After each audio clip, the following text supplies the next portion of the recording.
and salutations, everybody. Welcome back to yet another episode of the Snarp Fangle podcast. I am your host, Jake Metzger, along with the lady who would have been hanging out at the library at Wits End, along with someone who's an amazing mediator, ladies and gentlemen. In fact, she's the individual who restored Calvin and Susie's relationship. They're still married today. Ladies and gentlemen, Lexi Metzger. Oh my gosh. Oh, how you doing, Lexi? I'm doing pretty good. I'm feeling much better. I've been having trouble sleeping the last few days. So.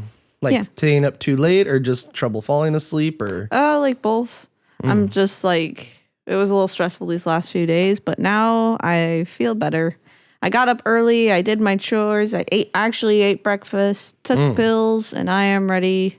Eat herbs and stuff, and I am ready to conquer the day. Yeah, and we're doing pretty good here over at the Snarp Fangle household. Thank you, Lexi, for coming on over. Our AC actually is not working, so we're doing this early Saturday morning, and it's what was that? I don't know. Anyway, it's been pretty hot this week. It's been in the hundreds at a few points, but now it's starting to cool down, and so I'm very excited to experience the nice cool weather. Amen. Cool weather being known as 90 degrees in summertime. So yeah, it's but no, it's nice this morning. Like it was in the 70s and 60s last night, and now it's coming up to about 80 something right now. So Stupid north wind. yeah, and our AC's out, so it's like 78 right now in the house, which is fine. So Lexi's got her wet frog, whatever you call it. What's it called? Well, they have them. They're like frog togs, but this is just a sports cool towel where you snap it. And then it immediately becomes cool if it's wet. So I have that to keep me nice and cool. Okay, good to hear. Well, I'm glad you're ready for the heat because it's going to be a heated one today. Lexi, we're here again to talk about video game music part do. So are you ready? It's dos. Yeah, it's dos. Yeah. It's uno, dos, tres. No, they say uno, dos, trois, uno, dos. That's how they say You're it. mixing the Spanish and the French way of counting because the French is un, dos, trois, un. Yeah, uno, dos. That's what I meant. Do.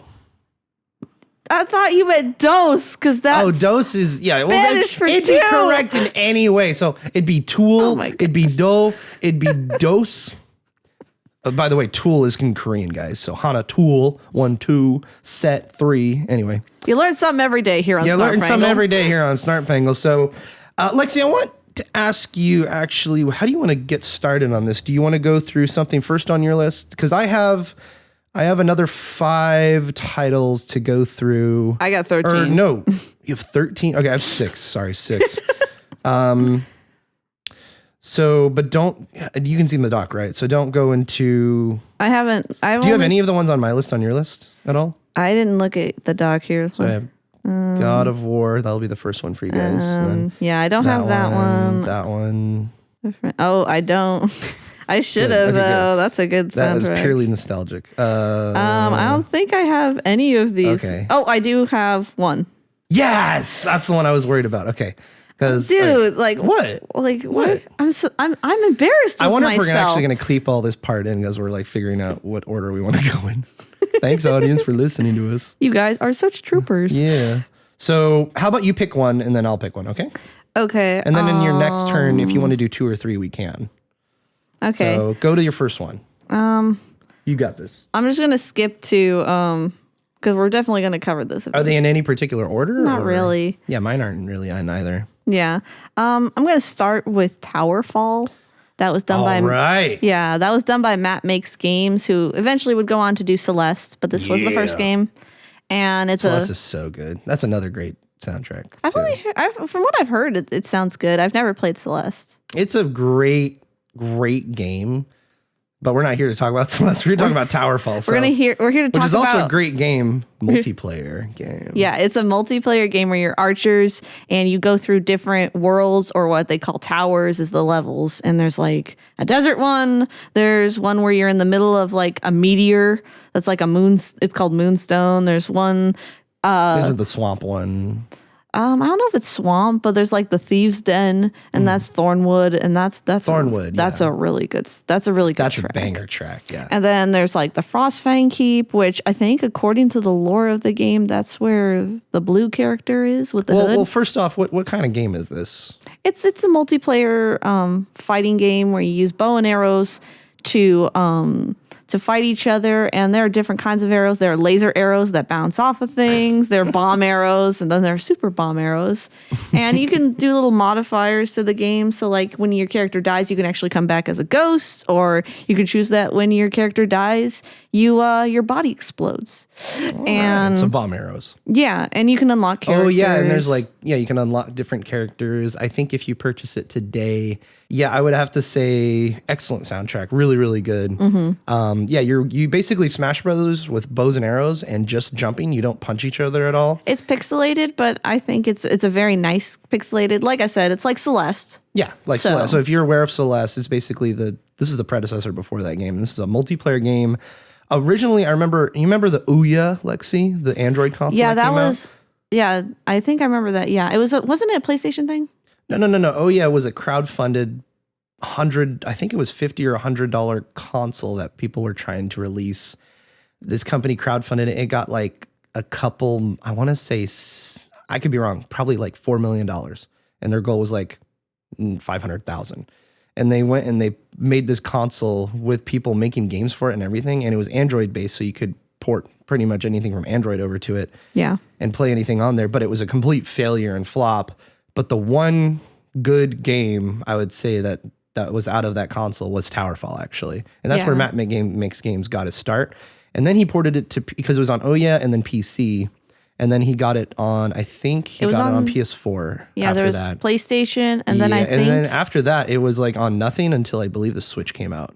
Yeah, because Celeste was such a big hit. Yeah, like Celeste is also on the Switch, so like those two games are on the Switch as well. And like I'd highly if you're into a multiplayer game, it takes a lot of you. We've gotten really good at the game. Like we also enable the modifier. There's modifiers in there as well. All the different stages have really unique sounds and, not sounds, but they have unique soundtracks, I would say. They have unique tracks. Yeah. The story mode is also really fun. Yeah, there's a co-op mode. There's a story mode. It's pretty great. Definitely, you can get it also on sale for like $3. No, you can, mostly $10, I think. I think I got it for like 7 or 8 on the $8 on the eShop. So I paid 10. I might have paid 10. I don't know. They were really cheap. That and Celeste, Celeste is always $5 when it's on sale. So, highly recommend Towerfall. Any standout tracks from it, Lex? I would say so. Like the menu theme, I think. The menu. Oh theme my gosh, yeah, that's like so good. It's like it has a fantasy sounding soundtrack, but it's chiptune. So like it also has like that really cool chiptune feel to it, and the opening is just really majestic. That's how I would describe it. Is in one word, I would say it's majestic. Yeah, it's just it's hard to explain. Well, I would say that it's a very medieval, but also it brings in a little bit of chip. It's basically chiptune, but it's more than that. It feels more epic and more expensive, I think, than I think the game actually is. And the quality is very well done in the pixel art, in the movement of the characters, and in the combat. The mechanics are really fun, and there's also stage hazards all around. Oh my gosh, you can turn them on and off or whatever. But like if it gets the lava, there's a ton of different things that can affect your matches, and it gets really competitive. Like I'm surprised it's not in Evo, the fighting game tournament. Why isn't it? I don't know. Well, this game came out in 2014, so right after the PS4 launched. Came out on the Ouya, came out on PS4, came out on PC. And that basically wasn't on anything until the Switch came out. I think it's also... No, it's not on Xbox, but it's really... I'd highly recommend this game. If you're looking for a couch... co-op. A couch co-op or fighting game, it's really good, and it's really, really fun. And it takes a little bit getting used to, but after about, I would say, an hour of just playing a couple matches...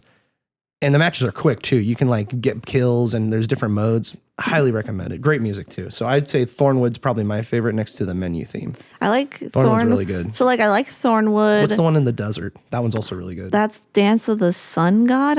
I think that might be the name of it. That's a good one. That's a really good one. One of my favorites is the Frostfang Keep. Oh, but like, oh yeah, Frostfang's good. Yeah, and like there's a part where the music just kind of goes da da da da da da, and then like you start getting like the drums and like it starts like building, and I'm like, that's like the point where I'm like in the match and I start headbanging because I just like I love the beat, like how it just keeps to the beat and like it just keeps building, and then it adds like the dun dun dun da da da da da da da, and it's just like oh, it hits so hard, and then like.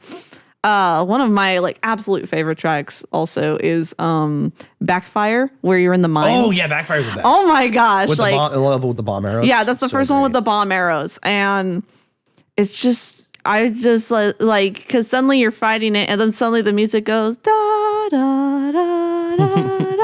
It has like that little break from all like the mining sounds and the dun dun dun dun dun dun, and I was just like that blew me away when we first played that level. I was like, what is this?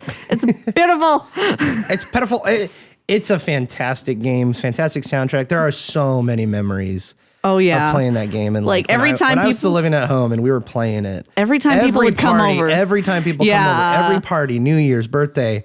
Every Saturday with the kids. Every Saturday with the kids, we'd sit down with all my controllers. We'd play that, Gang Beasts, and a bunch of other, like, I think we played Mario Kart 64, GoldenEye, just a ton of random stuff. I have good memories. Remember GoldenEye and, like, Amy come over one time and, like, she just was so mad at us. Oh, I remember when we played 64 with her, and you guys kept falling off. And the emulator's frame rate doubled the speed of the game, so it's like.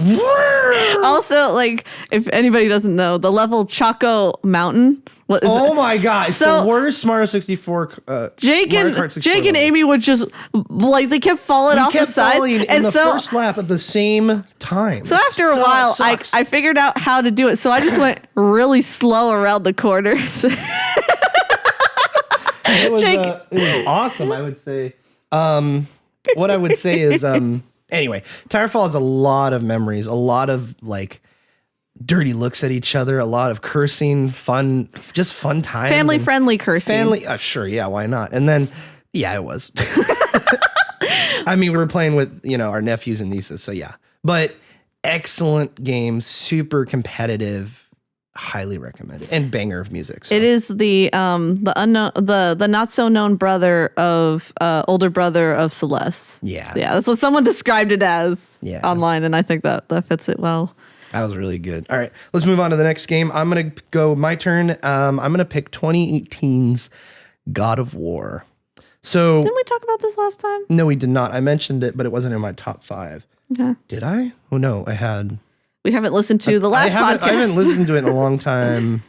I don't remember my order. I had Age of Mythology, Divinity Original Sin 2, something else. I can't remember. No, God of War. Okay, I'm going to go over it anyway. All right, so listening to this, Lexi, I was listening to I was always writing my little prompts for each one. I was listening to the soundtracks as I wrote it, and just how I felt about it.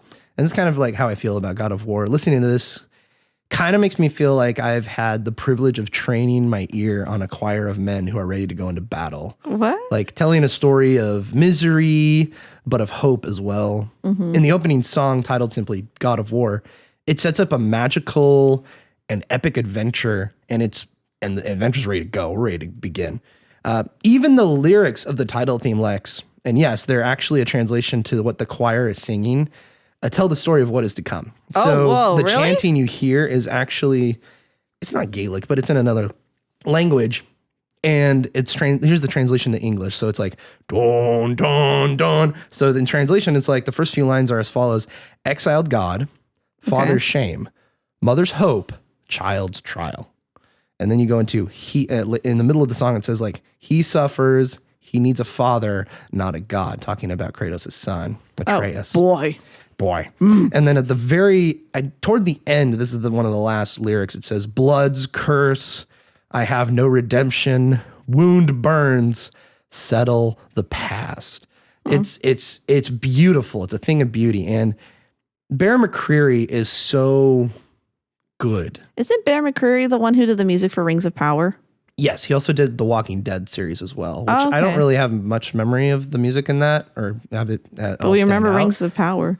I shout out to Rings of Power. I don't think it's an amazing show, but the soundtrack's good. And it's no Howard Shore, but Bear McCreary does a really good job. I think like the one I've listened to the most from Rings of Power is the This Wandering Day song, because I listened to that when Rings of Power was this is random, but when Rings of Power was airing, I went on vacation to the coast, and I just really liked that song that the hobbits were singing in the show. I thought that was it was very beautiful. And I love how the last lyric of that song is that not all who wander are lost. And that's a quote straight from J.R.R. Tolkien. Oh, that's cool. Yeah. Yeah. Which it was funny because on the way home, I found a magnet that said, not all who wander are lost. And I was like, oh boy, I'm getting this for the kids. Well, it's getting the feels too. But, oh man, like Bear McCreary does such a good job in God of War. And I don't know if it's like his magnum opus or anything. I haven't listened to everything he's done, but this guy knows how to achieve. He does not, it's really hard to orchestrate something like this because, I mean, I know nothing about music. Let me just be straight. Kind of like in the last episode when we did that preface, I'm like, I don't have any musical talent really. I make little edits on YouTube that for music I don't make. People already have made and put them to images. And that's pretty much what I do, as well as make a podcast. So I don't have really any musical talent, even though I have a great appreciation for it. Yeah. So this soundtrack to me is pretty much like, the lyrics I just read are pretty much most of the journey you're about to embark on. And the whole soundtrack also comes back in nearly all moments in the story as you go through the game. Yeah. As you progress through it. And it is one of the most well-used scores, I would say, in video games. And it utilizes this very strong score because it's one of the strong points of the game, I would say, along with many others. But not only uses the strong score, but it uses this very effectively, especially in the sequel, God of War Ragnarok. Mm-hmm. I love this album to pieces. It just holds a precious place in my heart.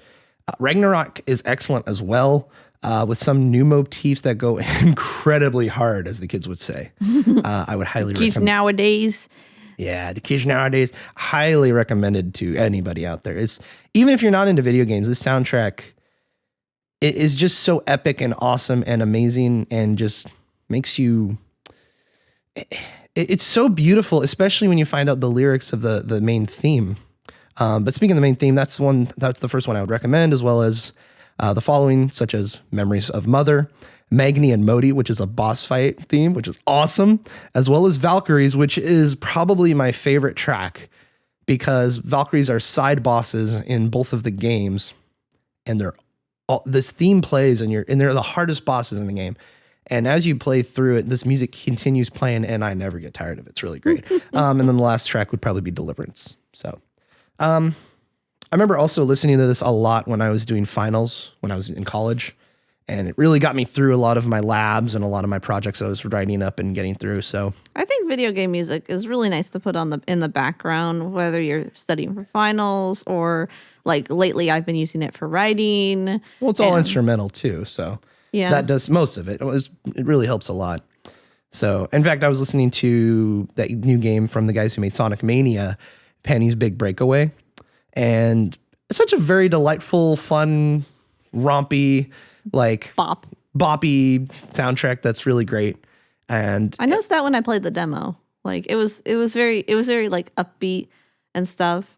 The demo took me a while because they're like characters with little speech bubbles, and I was stopping to read like every single one because I was like, "What's going on?"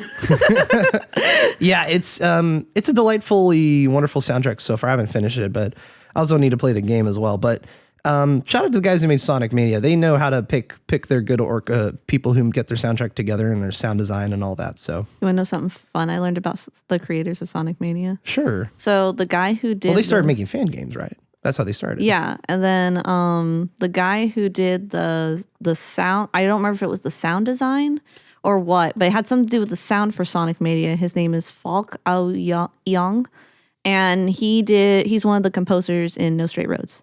Oh, that's cool. Yeah, he did some of the music, and they actually paid tribute to him. And so when you're walking through the square, there's a thing that says Falk's Burgers.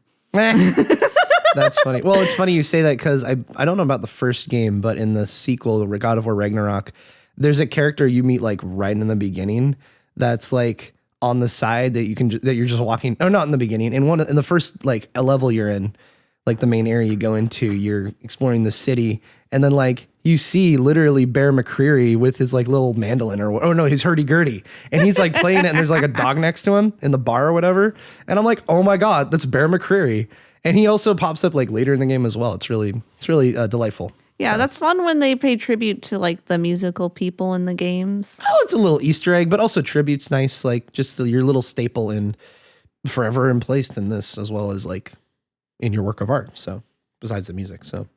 Lexi, let's hop in from God of War into whatever you have next. I'm really intrigued to hear what you have. Okay, I forgot to add this, and I'm really glad you brought that up about like Sonic Mania? No. God of War? No.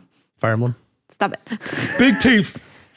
Big teeth. To anyone who doesn't know, this is normal conversation for me and Jake. We're not being video recorded right now. Oh my gosh, yeah, you do not want to see. Well, what do you mean? What do you not want to see? I made a motion with my hand. So stop it. Yeah, you guys don't want to know. No, I'm joking. Anyway, yeah, we're gonna cut that. I wanted to.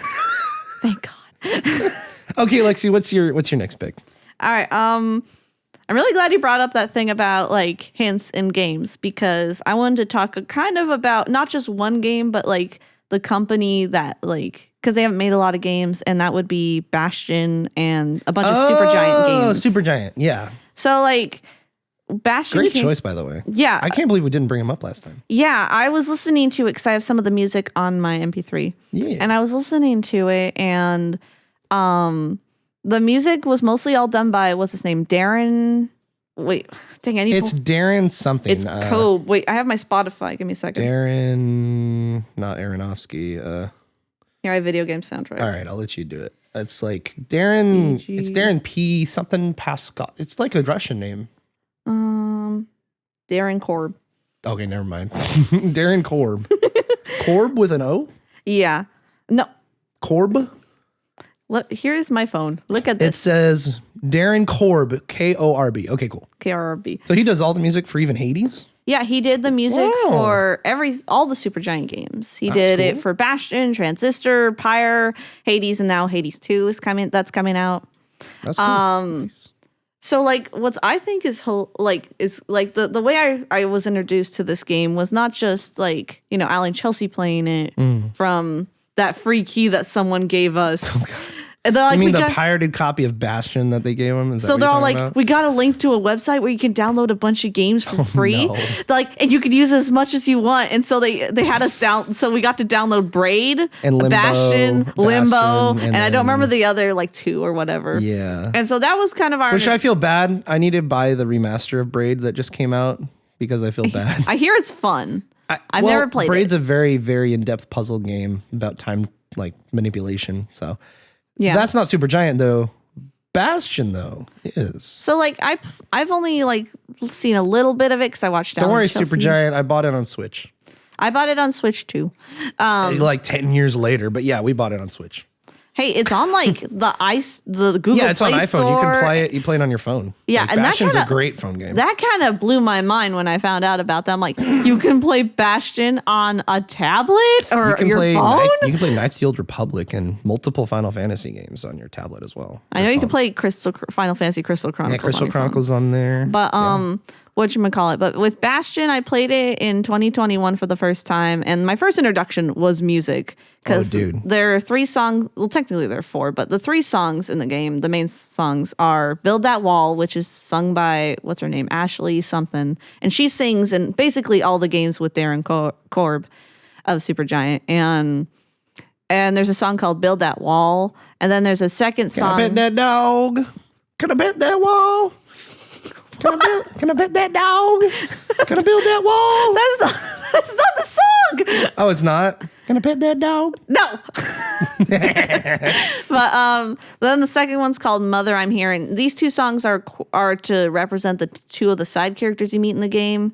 And then at the end of the game, it plays a song called Setting Sail, Coming Home, which is a mixture of the 2 songs I just mentioned. And it's very beautiful. And Ashley Barrett is the individual. She does the mother, or she does Build That Wall, Zia's theme. And then the other vocalist you're talking about is Logan Cunningham. Wait, what? Yeah. Well, the ending theme vocals, actually Darren Korb does the vocals in Mother, I'm Here. Yeah. So he does Zulf's theme. Yeah. Build That Wall is done by Ashley Barrett. And Get Used to It is Logan Cunningham. So Logan Cunningham is the narrator. Oh, okay, cool. Yeah, he's cool. Yeah. I like him. And so that song's okay. But like these 3 songs, like they kind of blew my mind. Whoa, at the time, Supergiant? Yeah.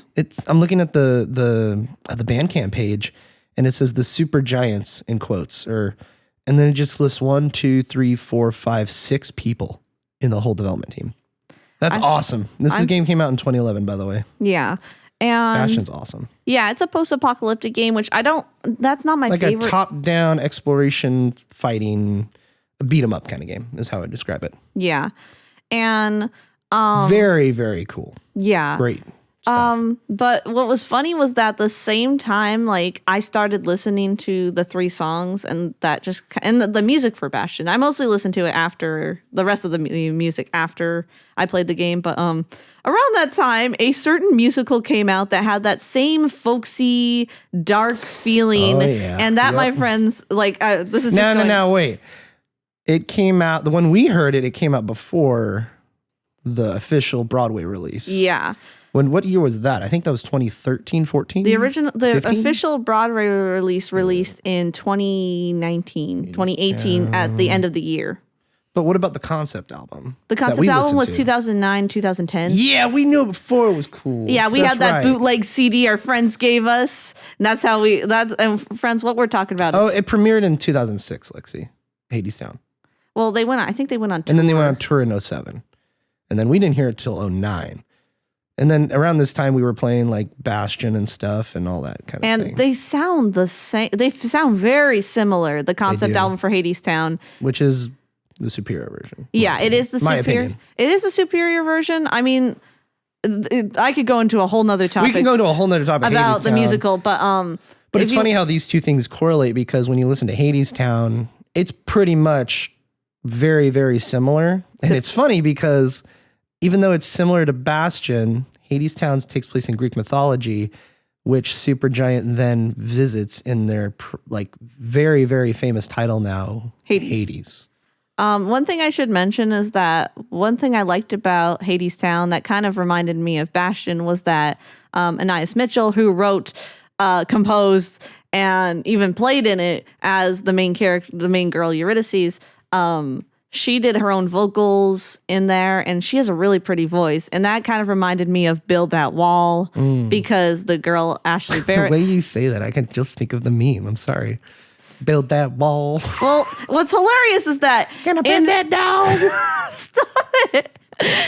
Because in Hadestown, there is a song called Build the Wall, and it's a song that Hades sings in the musical, which is completely different from the Bastion one. But I just thought it was funny that both projects had songs about building walls. And this was way before, the Trump memes and all that. Oh yeah, way before that, but yeah. But if you want to listen to something that's similar, really similar to Bastion, I would suggest the concept album of Hadestown. It's very beautiful. Yeah. But that's a good recommendation. But I think I've talked enough. Well, about what about Bastion. Hades? Do you want to bring up Hades briefly? I've listened to some of Hades. I think it's good. It is also very similar to Bastion. I haven't heard the entirety of it, and we skipped a lot of titles in there. Well, I'm going to go back really quick to I'm going to briefly. You're going to go to Transistor? I'm just going to briefly cover that because I've only heard like a handful of songs. I don't like the game, to be honest. I don't like how it ends. Yeah. Well, we can't get into that right now. But the music is really good. Because most of the time it's Ashley Barrett singing the songs in. I think she also voices the. I think she voices the main character, doesn't she? No, the main character doesn't talk because her voice got stolen. Oh. But that Transistor is more techno. Yeah. And more like the only way I can describe it is it's kind of like cyberpunk. Pretty much. Or Final Fantasy 7? It's like cyber fantasy is how I describe it. Yeah. Because she has a sword. It's very unique in the way the story is told. And it's probably not as good, I would say, as I'll be honest. I can't judge it fairly. I haven't played the game. I also have never played Bastion all the way through, but I know the music's really good. I played all the way through. It's a good game. Yeah, it's really good. I want to play it again. I've actually been thinking about playing it again. Yeah, I think I put like an And it's not that long. You can get through it pretty easy. A lot of Supergiant's games are actually pretty short. You can get through them pretty quickly. Yeah, they're pretty short. But and then they did a game called Pyre, which was Jake. How did you describe it? So Pyre is basically imagine a bunch of characters from or gods from like a folk mythology trying to get into heaven. But the only way they can get into heaven is by playing a game of basketball together. Magical basketball. So you have it's 3-on-3. Beautiful art style. All these games have amazing art style and music. They do, yes. Hand painted backgrounds, like really good stuff. But anyway, Pyre is like pretty much their least known title, I would say, because it's basically individuals who are beast and man alike trying to get into heaven, basically, and they can only get there by playing basketball, supernatural basketball. So I haven't listened to Pyre at all, but I hear it's pretty all right, pretty good. So yeah, I think a lot of Supergiant's games can't go wrong. I think with a lot of them. So yeah, and I wanted to kind of bring all these games up because Super Giants. They did a concert way back in the day. Oh yeah, after Hades had come out. Let me see if I can find the. And Hades is kind of where this company really hit their. That's where they got like game of the year. This is where they got in the limelight because Hades came out and pretty much changed their whole. Pretty much kept the studio alive, as far as I know. There's actually a couple documentaries done on YouTube you can find about the development of Hades. And now with Hades 2, it's interesting because they've only done original titles, and Hades 2 is their first sequel. So good for them. I hope they keep going and just keep making good games. Yeah. So in 2019, at PAX West, they had Supergiant Games had a 10th anniversary concert to celebrate the 10 years of their company, and they had Darren Korb, they had Ashley Barrett, and they had an orchestra, and it says conducted by Austin Wintory. And I found it on, I think it was YouTube, and then I found it on Spotify, the thing. And like with Transistor, they have the techno feel and stuff like that, and it's orchestrated their songs. And they begin with the song from Transistor called We All Become. And that one's like at first, like in the game, it's like when you speak, I hear that goes down, down, down. It's like really fast because it's showing a quick montage of how the girl lost her voice, why she has the sword in the game, that kind of thing. But in this, it's orchestrated, and it is one of the most beautiful like renditions of a song like I've heard. And then I'm trying to remember because they do like songs from all their games. Yeah, they did Hades, Pyre, Transistor. They only did one song from Hades, which I was surprised because it was right when Hades was coming out. Oh, well, that's probably why. And so they did, because there's Orpheus in the game, so Orpheus sings like a song. when the game originally came out, or early access? I don't remember. Because it was in early access for like a year and a half, I think. I don't remember when it came out exactly. Was it 2019? Well, the soundtrack says it came out in 2020. So I think there was early access 2019. Okay. And then 2020 was. Because I think it was building up a lot of like clout. September 18th, 2020 is when on Bandcamp is when the album came out, which means that's when the full release, I believe, did come out. Okay. So yeah. But like the whole music, the whole album, the whole concert is just them singing songs. Most of them are from Pyre, which I haven't heard. Oh, because around that time that was their latest game. Yeah, that was their latest game. And then they end with Bastion. And it's really cool because they start with the Build That Wall song. You know what this reminds me of? It reminds me, and I haven't listened or played the game, but Red Dead Redemption 2 is another one I would say that kind of has that eerie, same folk kind of feel. And it's a Western, so it's very much Western music. But I would love, that's one I kind of want to dive into next. Not on the podcast, but like personally, like I kind of want to dive into that album and kind of see what's there, because I've heard the singles like The Way It Is. And I've never heard any of the music from Red Dead. All I've seen are the glitches of horses flying in the air. I think it's fun. It's good to give it a listen. It's a very epic Western kind of soundtrack with great atmosphere, I would say. But also some of the single songs, in fact, some of them were, I think one of them was performed at the Video Game Awards one year. And it's just, it gives a very forlonging feeling, despair, but also like the journey's end is basically the theme, as I would say. Yeah, maybe at the end we could bring up the video game awards and last year's performance of when they did the games of the year. And they had that giant orchestra. We'll talk about that. We'll end with that. Yeah, Game Awards, because shout out to them. No, let's just bring it up now. Okay. So from Bastion Transistor to Supergiant, the Game Awards has done a very excellent job. Shout out to Jeff Keighley. I love the guy. I think he's faltered here and there in some years. Some years are better than others in terms of the way the show is presented. I mean, each award show is basically. Yeah, well, I mean, it's also live, so stuff goes wrong. You remember, Lexi, when the kid got on stage when Elden Ring won Game of the Year? All I remember is the Bill Clinton kid, as the people referred him to. All I remember about that is someone was talking about. I was watching someone do a video of all the games that they played that year, and they talked about Elden Ring, and they showed the awards. The guys going up for the award, the kid went in the background. They played the imposter music from Among Us.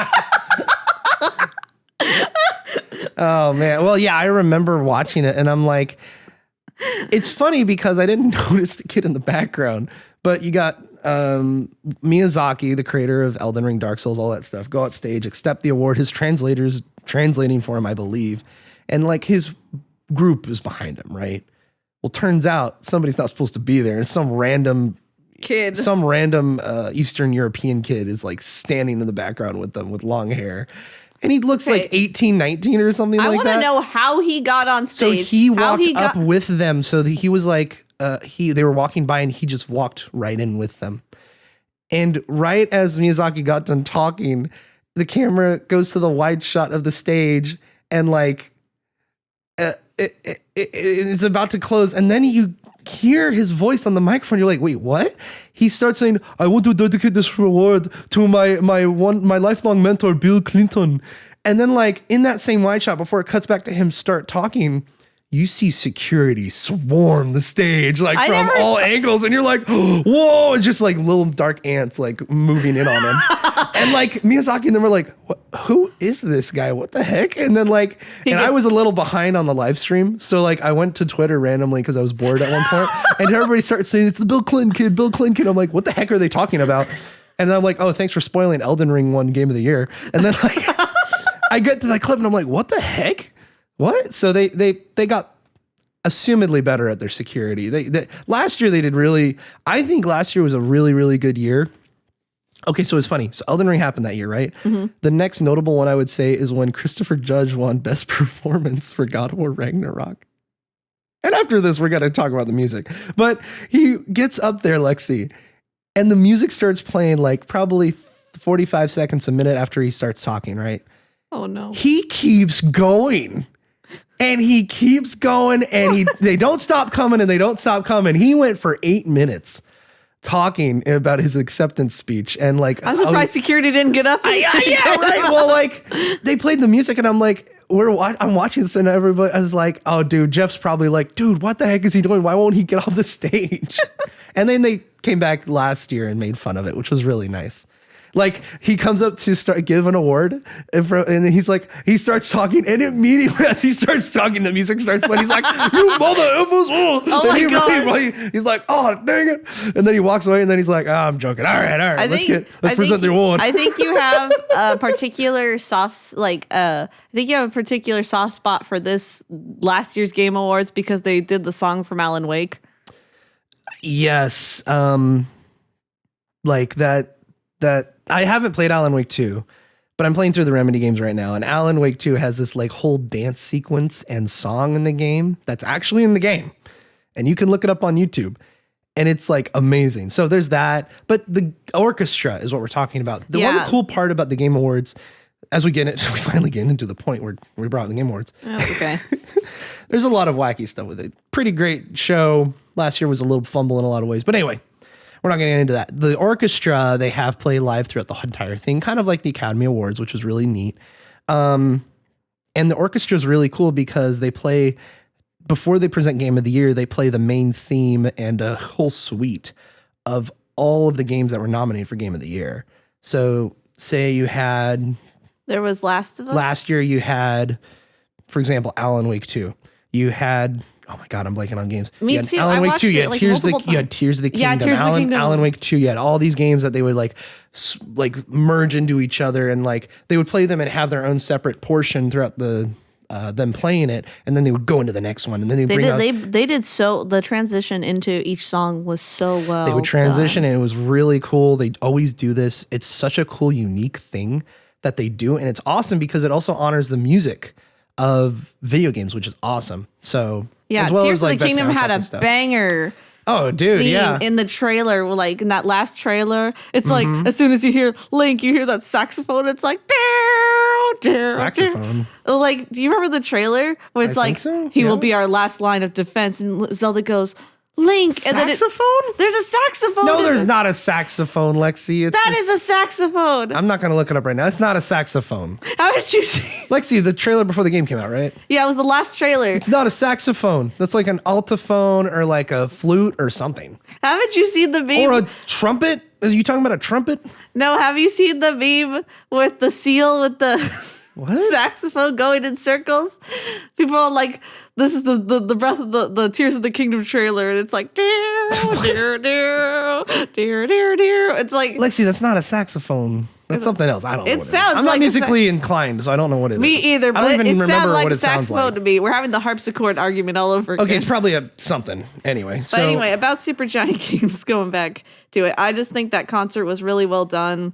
It's really amazing if you look up what what kind of video game music like they have concerts for. Like, because they did the Supergiant Games. Oh, because they have like dedication concerts to like Final Fantasy. Oh yeah, the Zelda. the Pokemon Symphony Orchestra, the the Zelda Kirby Symphony. 25th anniversary. There's a Kirby orchestra going around. Oh yeah, the gourmet. What? Yeah, The gourmet tour? no, it's the so you know the song. I'll look this up. Da da da da da da da. Yeah, yeah. So they orchestrated that, and that was a 6.5 minute track. This is an orchestra that tours just for Kirby? This was for the anniversary of Kirby. Gourmet Kirby tour? Is this what you're talking about? I didn't say gourmet. I said gourmet race. That's the name of that the track. gourmet race, yeah. But yeah. So they have Kirby ones. I know they have Final Fantasy. I looked up. They had Skyrim 10th anniversary concert. Oh my god, that'd be awesome. They had an Undertale one in 2019, and then they were gonna premiere it on YouTube. And then when quarantine hit, Toby Fox released it. And they Good. did it in Japan. Good. It was a Japanese orchestra Oh, that's that cool. specializes in video game orchestra. All right. And they recorded it when they went on tour. And it was really funny. Toby Fox came out. Of course, he had a bag over his head, and he put out course. the dog plushie of the dog in the game.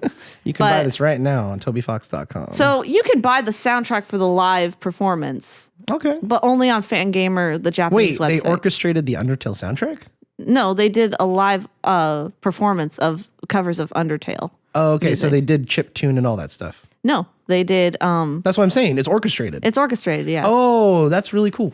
Yeah, and Okay. that was really pretty. I actually did that my last semester of college. I took music history, or I don't remember what it's called, but because we had to do everything online. It's like, oh, you have to watch a concert and then review it and point out stuff that you learned during the semester. And of course, I had to choose Undertale. There you go. That's how Because you do I'm it. like, I was like, I'm not doing that. I was like, yeah, classical music is good, but I like this. Life is good, but it could be better. Yeah, but if you're interested, like I would look up like video game if you're interested. Orchestras, Yeah, yeah. orchestra. It's really cool how they take those tunes that you know and like they orchestrate them, and it's a nice different way of hearing music that you like or something. Yeah, I don't know what I'm saying. Well, it's good. It's good stuff. Speaking of orchestra, I kind of want to dive into my next one, Fire Emblem. Well, here's the thing. I wrote down Fire Emblem Path of Radiance, and I'm going to describe that to you, but I also want to kind of go over a little bit of the standouts for me. So, Fire Emblem Path of Radiance, this is the GameCube title of the Fire Emblem franchise. I think we brought this up last time with the Well, I mentioned my honorable mentions, so I would say Fire Emblem Path of Radiance would be one I would point to, because when listening to this, I kind of felt like heroism is the word I would use to describe the soundtrack. It is hopeful, wondrous, and portrays a youthful optimism that goes well with the story of the FE title and makes a lot of sense. You're Ike, you're going through the mainline story. You're mercenary. You're a mercenary young man. You're finding your place in this world, as well as you have to save it now, which is kind of interesting. In fact, I would say a lot of the Fire Emblem albums convey this feeling very well of wonder and hopefulness and optimism. Yeah. So yeah, I think a lot of them have this feeling and they carry it along very well, and including they have a unique feeling with each title.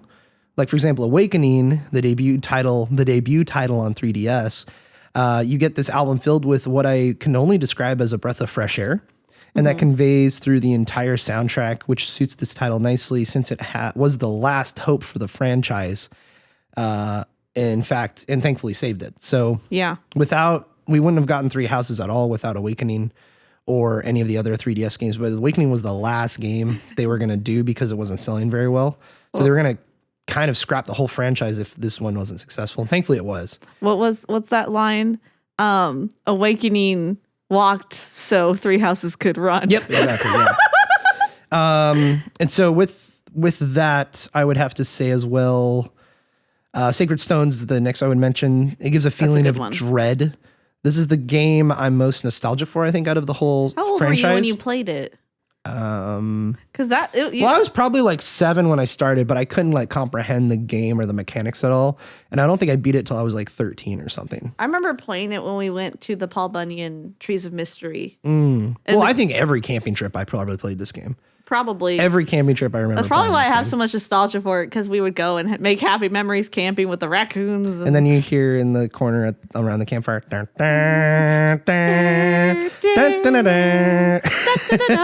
But switching gears here, Sacred Stones gives this feeling of dread, which is so well suited for the game.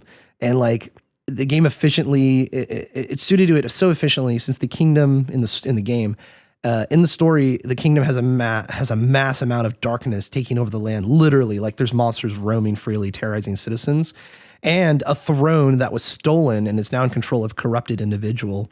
This is a theme which is a staple of the franchise, and I think I dive into it later. No, I talk about Radiant Dawn, but Sacred Stones is one of the like darkest things I ever played as a child. Like you and me were talking about this last night, where we're like more than Twilight Princess, because yeah, Lexi. Remember what we talked about last night? We were talking about Marcus. Yeah, but I was really tired and my legs hurt. I was really tired. My legs hurt and my head. I scraped my forehead. Anyway, but no, this was one of the most darkest games I played as a kid. This was on the Game Boy Advance, rated E10 or T. And totally, when I was 13, I remember reading the dialogue and going through some of the like story beats, and I'm like, dang, this is dark, like really, really dark. All I remember, like as a kid, when you would play the game. This is a Game Boy Advance game. Yeah. I remember when you would play, all I remembered was there was, the dancer. Because I like the dancer because I thought that was so cool how they can give you an extra turn. Yeah. It gives you an extra move on the maps. I liked the bird people, the Legus. Oh, that's Path of Radiance. Yeah, the bird people and the cat and then lion people. I specifically remember about the Game Boy game besides like the title menu. I remember the twins.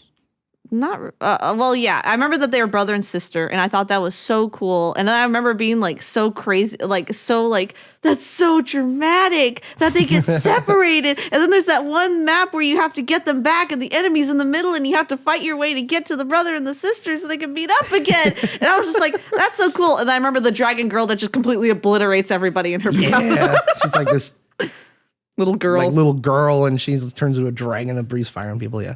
Let me go to Radiant Dawn. This is a very interesting title. This is the second GameCube game.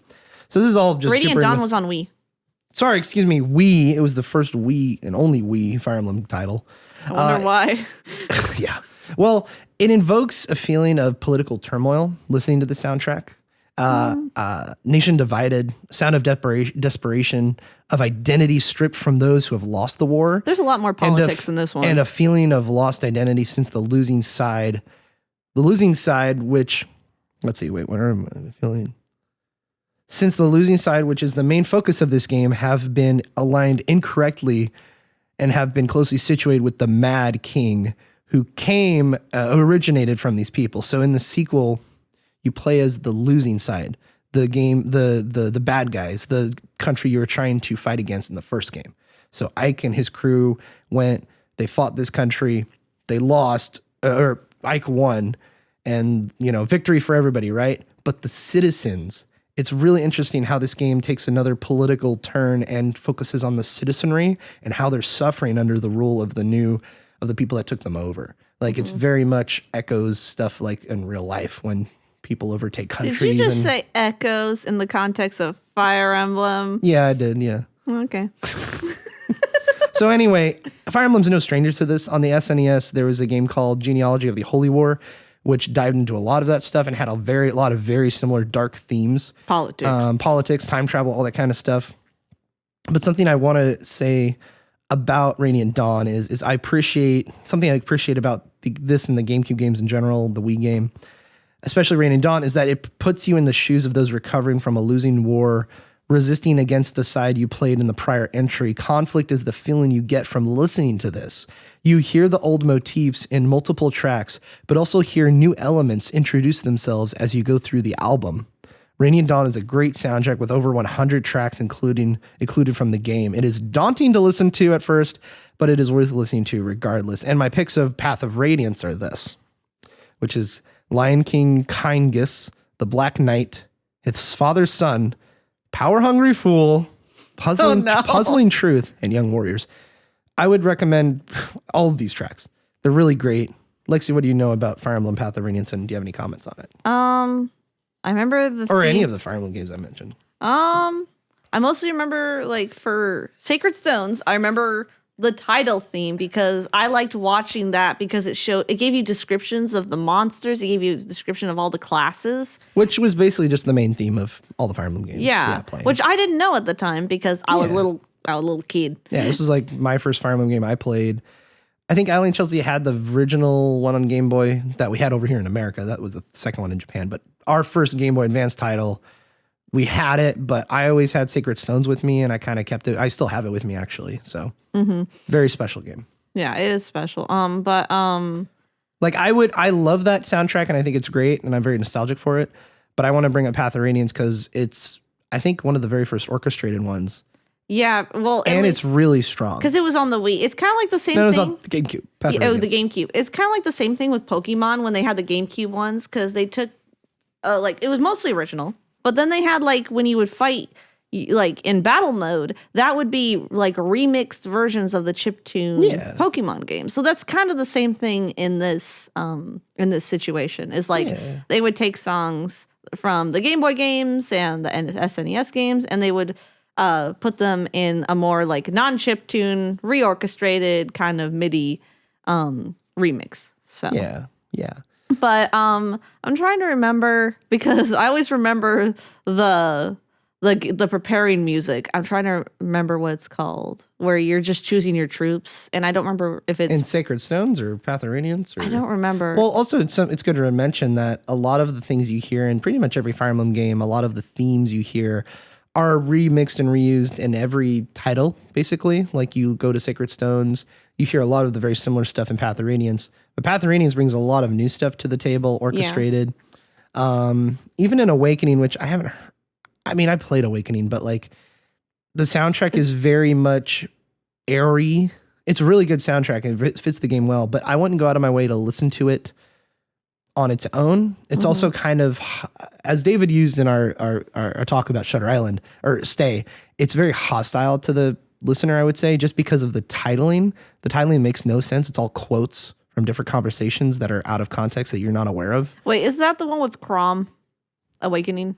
Yeah, Awakening's one with Chrom and Lucina. Yeah. Isn't the only track I've heard from that game is Don't Speak Her Name, because I watched someone analyze the song, and they talked about what the context of it was and why certain parts of the song are reflecting the characters and what happened at that scene and during that battle, before that battle and stuff like that. So that's really all I know from, Awakening? Yeah. I lost track after the Wii one. So like all I know is that there was time travel involved in Fire Emblem, and we have a bunch of clones, and for some reason they're all in Smash Brothers, and that's all I know. Yeah, but I'd recommend listening to Path of Radiance or Sacred Stones, I guess. The only thing with Fire Emblem is none of these tracks are basically available on Spotify or anything like that. You have to seek them out on YouTube or find them somewhere else. Somewhere else. Because Nintendo's really Picky. extremely stingy, and I don't understand why they haven't started their own like streaming service or anything like that. So like the only way, for example, Final Fantasy's on Spotify now, but it's been not it took them years. Not all the Final Fantasies. No, though. I'm pretty sure all of them are. Crystal Chronicles ain't. Well, that's the one exception. All the mainline Final Fantasies are, including the MMO. But that took them years to get those on there, and they eventually did come. But Nintendo, like, the only way to listen to Nintendo music in an official way, as far as like, you can't even buy them on Amazon. You can listen to them on your Switch. You can listen to them on your Switch or in Smash Bros. Ultimate, but that's about it. And like, it's kind of disappointing because I think Nintendo has a really good promise of just starting they have so much library of wonderful and classic music that they could sell to us, the customers. There are people who want to buy There's music people like who me. want to buy music. There's people who want to consume it, stream it. And basically the only like effective way to get Nintendo music now is somewhere on YouTube that hasn't been copyright struck, which is easy to find, don't worry. Or just find somebody to download a rip of the soundtrack from the game itself. And it's really frustrating. Which Nintendo people are willing to buy it. Can you imagine with the next Switch, part of Nintendo Online subscription that you have, they can also raise the price that way too. Oh no. Say they raise it $5 more a month, but you get access to the entire catalog of Nintendo music. Every single game, every single generation of console, every single title of every franchise. That makes so much sense and so much money. They could just release their own app and you can download and listen to Nintendo music. Yeah, I guess. That would I would so. probably, I don't think I'd pay for streaming because I can just go find it somewhere else. Like I already have Spotify, so I'm not going to do that. But it's pretty enticing and Nintendo can make a lot of money. I think the only I'm trying to think because I know they've released the Pokemon music, but only on Apple. Yeah, so some of them I believe are on Apple. Some of them. Which sucks. Yeah, it's people correct us in the comments if we're wrong, but yeah, we wish Nintendo would do something more. Because I kind of feel strange because at work I am the only person I think who doesn't have an iPhone, and I'm like that's one reason I was like not afraid to leave my charger there because nobody's going to use it. That's awesome. But unless they have the brand new iPhone which has USB-C, but that's about it. That's funny. Yeah. But yes, we would like to buy. That's one reason I bought what's it called? I bought Balan Wonderworld soundtrack. Oh God. Because that one was available to buy and I could get it. So let's dive into that, Lexi. Balan Wonderworld. Is this an actually terrible game by all metrics? From reviews from people I trust, everything I've heard, gameplay I've seen, atrocious game. However, and we always dunk on those Sonic fans. However, even though Sonic fans are weird and bizarre, and you're nasty, I'm talking to you, Sonic fans, not you, Lexi. I'm talking to you, Sonic fans. Pointing to Lexi. And however, Sonic music's good. It's not bad. It's pretty dang great, and it's classic. I really don't have that. So instant copyright strike. But the guy who made Sonic created Balan Wonderworld. He then got arrested for insider trading. But we're going to avoid that and stick with Balan Wonderworld. Is it a good soundtrack? Yes, and you can't dunk on the game because you didn't play it all the way through like I did. You played it all the way through? I got the 4.5% of gaming achievements on Xbox of beating the game. Wait, 4.5%? What do you mean? Like out of 100. Oh, the last achievement was only 4.5% of people beat that game? That's a lot of people. I don't know. If that's 100 people, that's 4.5 people that beat it. It was low. That's a lot of people. I know it was under 5. That's too many people. I know it was under 5. Too many people to play this game. But so I went into this game because this looked like Knight's Journey of Dreams. And I loved that game growing up. And we brought it up on the last video game soundtrack podcast. Yeah. But this soundtrack is really good. The way that they have the game set up is you play the level has its own theme. Yeah. And then you have like the bad guys theme, which will pop up like maybe 15 times per level. It's a 3D platformer collectathon, right? Yeah, basically. But the game, I will admit, the game is very broken in this thing because glitchy. I have to go back and do something. You also playing on the Xbox or OG. Oh, I didn't even Xbox. So I didn't even, that as Jake. well. I'm just glad I didn't play it on Switch. Yeah, I'm not sure how the game would run on my Switch. I played the demo on Switch, but I'm not sure. It boots up and it just kicks you out and calls you a bad person. It's like, stop it. But like, what I liked about the game was the character designs. I thought the character designs were really good. The soundtrack was really good. But like, what happens is that you play through the 2 levels in the first area, and you're like, okay, you're getting used to the music and the world and stuff like that. And then a cutscene plays and it shows that whoever this world is based off of, they get turned into, because of negative emotions, whether something happened to them or they get like frustrated or something, or they had a bad experience. The bad guy comes in, touches them, and they become monsters. And so the boss fights are remixes of the world you just heard.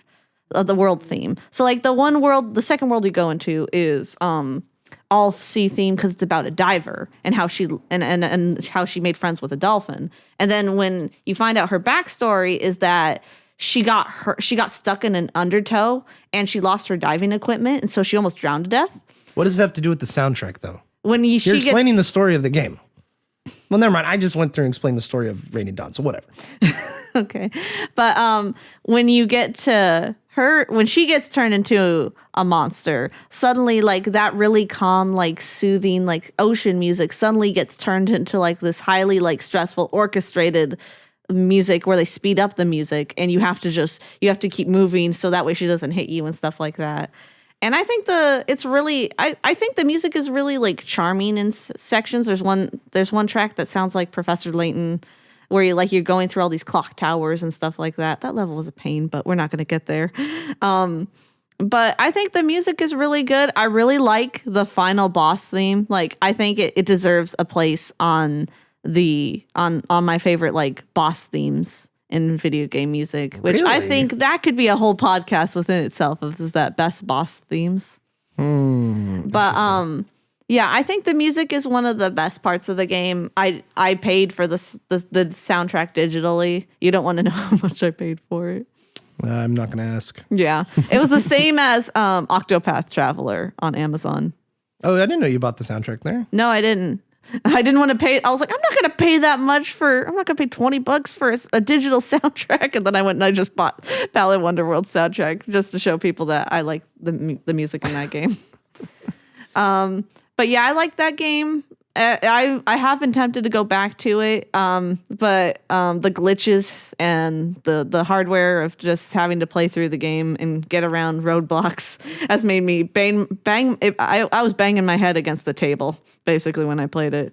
Yeah, yeah. Another game that did that for me that is also on my list is Thank God. Let's move on from Ballad. This game isn't that much different. Oh no. What is it?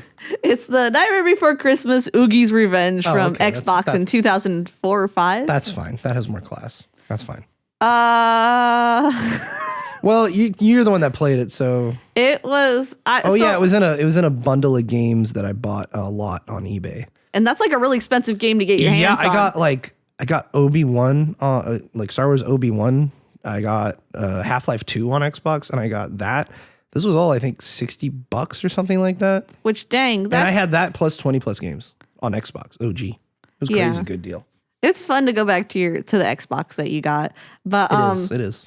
Also, there was 2 Evil Dead games on the OG Xbox that I had no idea were around, and I found them at the local game shop in our town next to us, and I was like, "Dude, no way!" And so I paid like $40-$50 for them, and I was like, "Dude!" And they're backward. They're not back. You can play them on 360 basically. So okay, I need to play through them. They don't seem like amazing games, but the second one seems kind of cool. Oh dear! I hope you have enough Xbox 360s on your shelf back there. I might Hey, you never know when the ring of death's going to hit, Lexi. So my gosh. Good thing I got enough. Anyway, For those unaware, I have like probably 8 or 9 or 10 Xbox 360s. when in the you house look right at now. them at glance, Because I purchased them all for LAN party stuff, but when you look we're at them moving at to a PC right now. when you look at them at a glance, you think they're books, but they're not books on a shelf. just encyclopedias, like, wow, look at your collection of encyclopedias. And then the green ring comes on. Oh, those are Xboxes. Okay. But no, we need to do another fun little LAN 360 LAN party. That'd be fun. More memes. More zombies. That'd be fun. But anyway, about Nightmare Before Christmas. So Nightmare Before Christmas, Oogie's Revenge. So it's a sequel to the movie. Okay. If you've watched Nightmare Before Christmas. What's so notable about this music, though? So they take the music from the movie and they repurpose it for the game. And basically. But is it just the soundtrack to the movie? So it's not. They brought it back, but then they also took the original songs in the movie and they rewrote them to fix the context of the game. And so, like, there's a whole part where you have to go look for Sally because you play Jack. And you have to go look for Sally because she's stuck in these tombs, which I'm not even going to begin about how I kept dying in the game trying to get to her. I played on easy mode. I don't know if I suck or not at video games, but this game was hard. Okay, all right. But, so, like, you have to get to her. When you finally get to her, suddenly you have to fight this giant spider. You would never survive this level, by the way. I don't like spiders. But what happens is suddenly, like, it's a really fast version of Sally's song from the movie. And it's like, it's not a fast version, but, like, they reorchestrated it. And it's her and Jack singing back and forth to each other while he's trying to fight the spider. And she's saying about, like, oh, like, how I missed you and how everything's gone wrong. He goes, no, I'm here to fix everything and stuff. And, you know, it's sweet and stuff. So they're repurposing the music, but they're remixing it, basically? Because they're speeding it up, slowing it down. Yeah, and then, like, they rewrote. Or is there anything original? There is one song, but I don't want to talk about it. It's where you have to fight the doctor. What's his name? Finkelstein? Yeah, I don't know much about Nightmare Before Christmas. I've only seen the movie once. But but why do you not want to talk about it? Because they had Jess Harnell play him. Harnell. And it is not his best work. Oh, really? It is not a very good song. It's very bad. There's no going around it. It's just Like bad. Bad in terms he did of better, content or bad in terms of his singing? Bad and just the man can why sing. is this song here? Like, it's not a very good song. It's kind of like Epic Mickey 2 when they're like, we have a bunch of original music. Okay, wait. I don't know about Epic Mickey 2 because I haven't. Well, heard remember the the big advertising thing was like, we wrote. It's basically a musical. There are full the first songs. musical game. There's a few. Yeah, there's music in this game. And then, like, it comes out and it's not a very good game. Well, it also came out on the Wii U, so you can't really, And the original Wii. No, the second one came out on Wii. It came out in the original Wii as well. Yep. What? Yeah. But anyway, they try to spread their Epic Mickey 2 everywhere. Anyway. Yeah, that's so why even bring up Oogie's Revenge if it's not that great? You sound kind of lukewarm on it. So, like, I have mixed feelings about it, mostly because I struggled beating the game. Let's see, we're talking about our favorite music soundtracks from video games. But I thought, okay, this is totally just my personal opinion. I will stand on this hill that the version, so instead of Kidnap the Santa Claus, which is in the movie, they turn it into Hail Oogie Boogie. And that version, I like that better.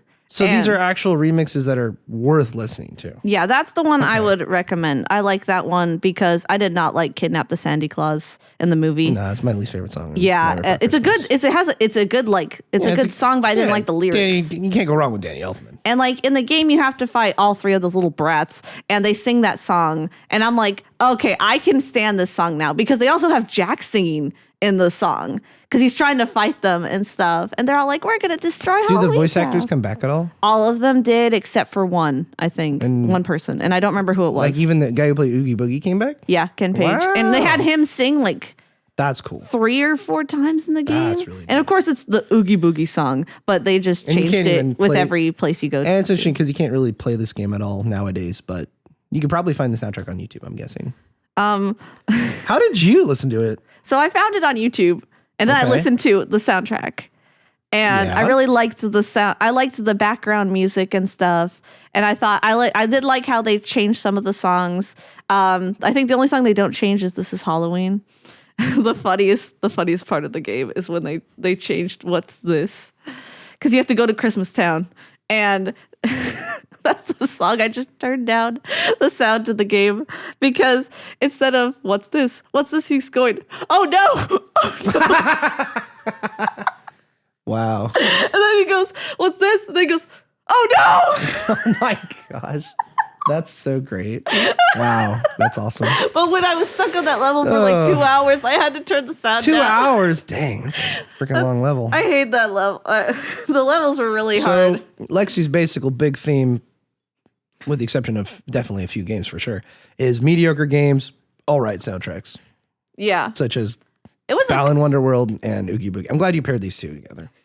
So like this game it's because that cover of that game looked really cool. I'm like, oh, this looks fun. A 3D platform. It could be. It does have fun elements, but like got some good potential. Maybe like, you saw me with Pac-Man World 2. I just suck at like old video games from our era, like when we grew up, and yeah. I just like I just have. You should go back and play some like NES games and try those. I don't know. Those would be tough. But like tough as nails. Yeah, but there were some fun elements, but most of this, by the time I got to the end, I just wanted to be done with the game, and I was like banging my head against the table. Well, it's funny how nostalgia works like that, because, I mean, we brought up I think at one point I brought up the Wallace and Gromit game we found, and you and me were playing it together, and we're like, it's really fun. Dude, this is a fun game, and we would have eaten this up when we were little kids. Me and Josh got really far. Yeah, and we would just play the crap out of this if we had this when we access to it as a kid. Like this would be one of our most favorite games ever. We would analyze everything about it, kind of like we've done with some of the games we've already mentioned. We played a lot. We played quite a few movie tie-in games.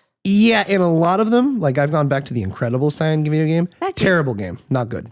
It's really hard. It's unnecessarily hard. Terrible pacing, and it just, it's one of those games. It's a tie-in movie game, so it reuses the cutscenes are clips from the movie, which was normal back then. Which is normal back then, but it's a tie-in movie game, so the quality is not very good. I think that's what made Ratatouille stand out. Because Ratatouille stands out, I would say, because it has in-game cutscenes. Yeah, it really stood out. THQ did a great job on it. That's a game I want to replay. And I can't find it. It wasn't bad, and I didn't even grow up playing. I think I played it when I was like 16, and on the GameCube, and I liked it. It was not a bad game, but like stuff like, I don't know, stuff like Incredibles really poo-poos and stuff like that. And the second Incredibles game where you have to fight the Underminers. It's the same. Oh, no, you're right, because that's interesting, because that's like a sequel. That was way before Incredibles 2. Way before Incredibles 2. So it's interesting how, I don't know, I haven't replayed the second one. I tried to go back to the first one. I couldn't even get past the first level. I'm like, this is too bad. This is terrible. Yeah. I can't do it. I'm sorry. I have better stuff to spend my time with. Kind of like our next title, which is absolutely worth your time. Really quick, I just want to add that I know a lot of people, like, I've looked online, and a lot of people have really been rude and just trashed those on the internet. No way. I mean, about like the movie tie-in games, because they're all terrible. It's like they say with the Disney sequels, they're all terrible. But I know that's a. You mean like the.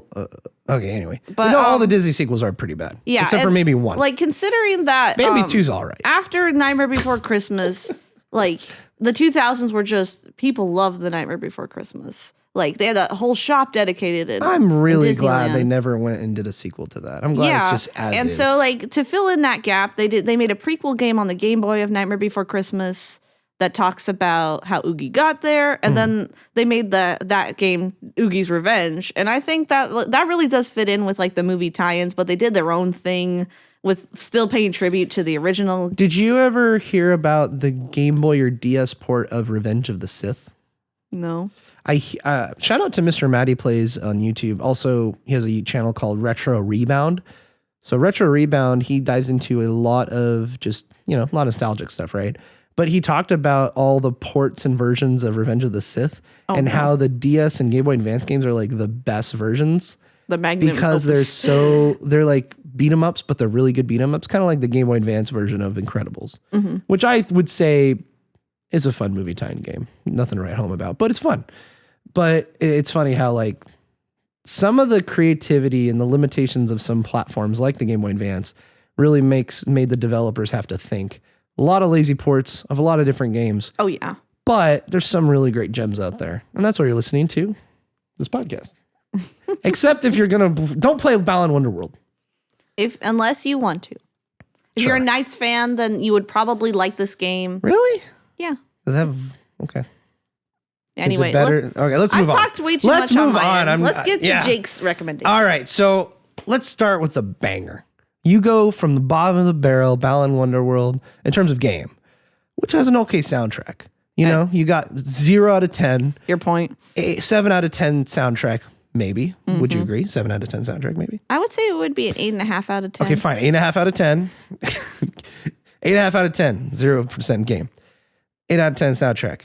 Now let's move on to a different title. It's a 10 out of 10 game, 10 out of 10 soundtrack.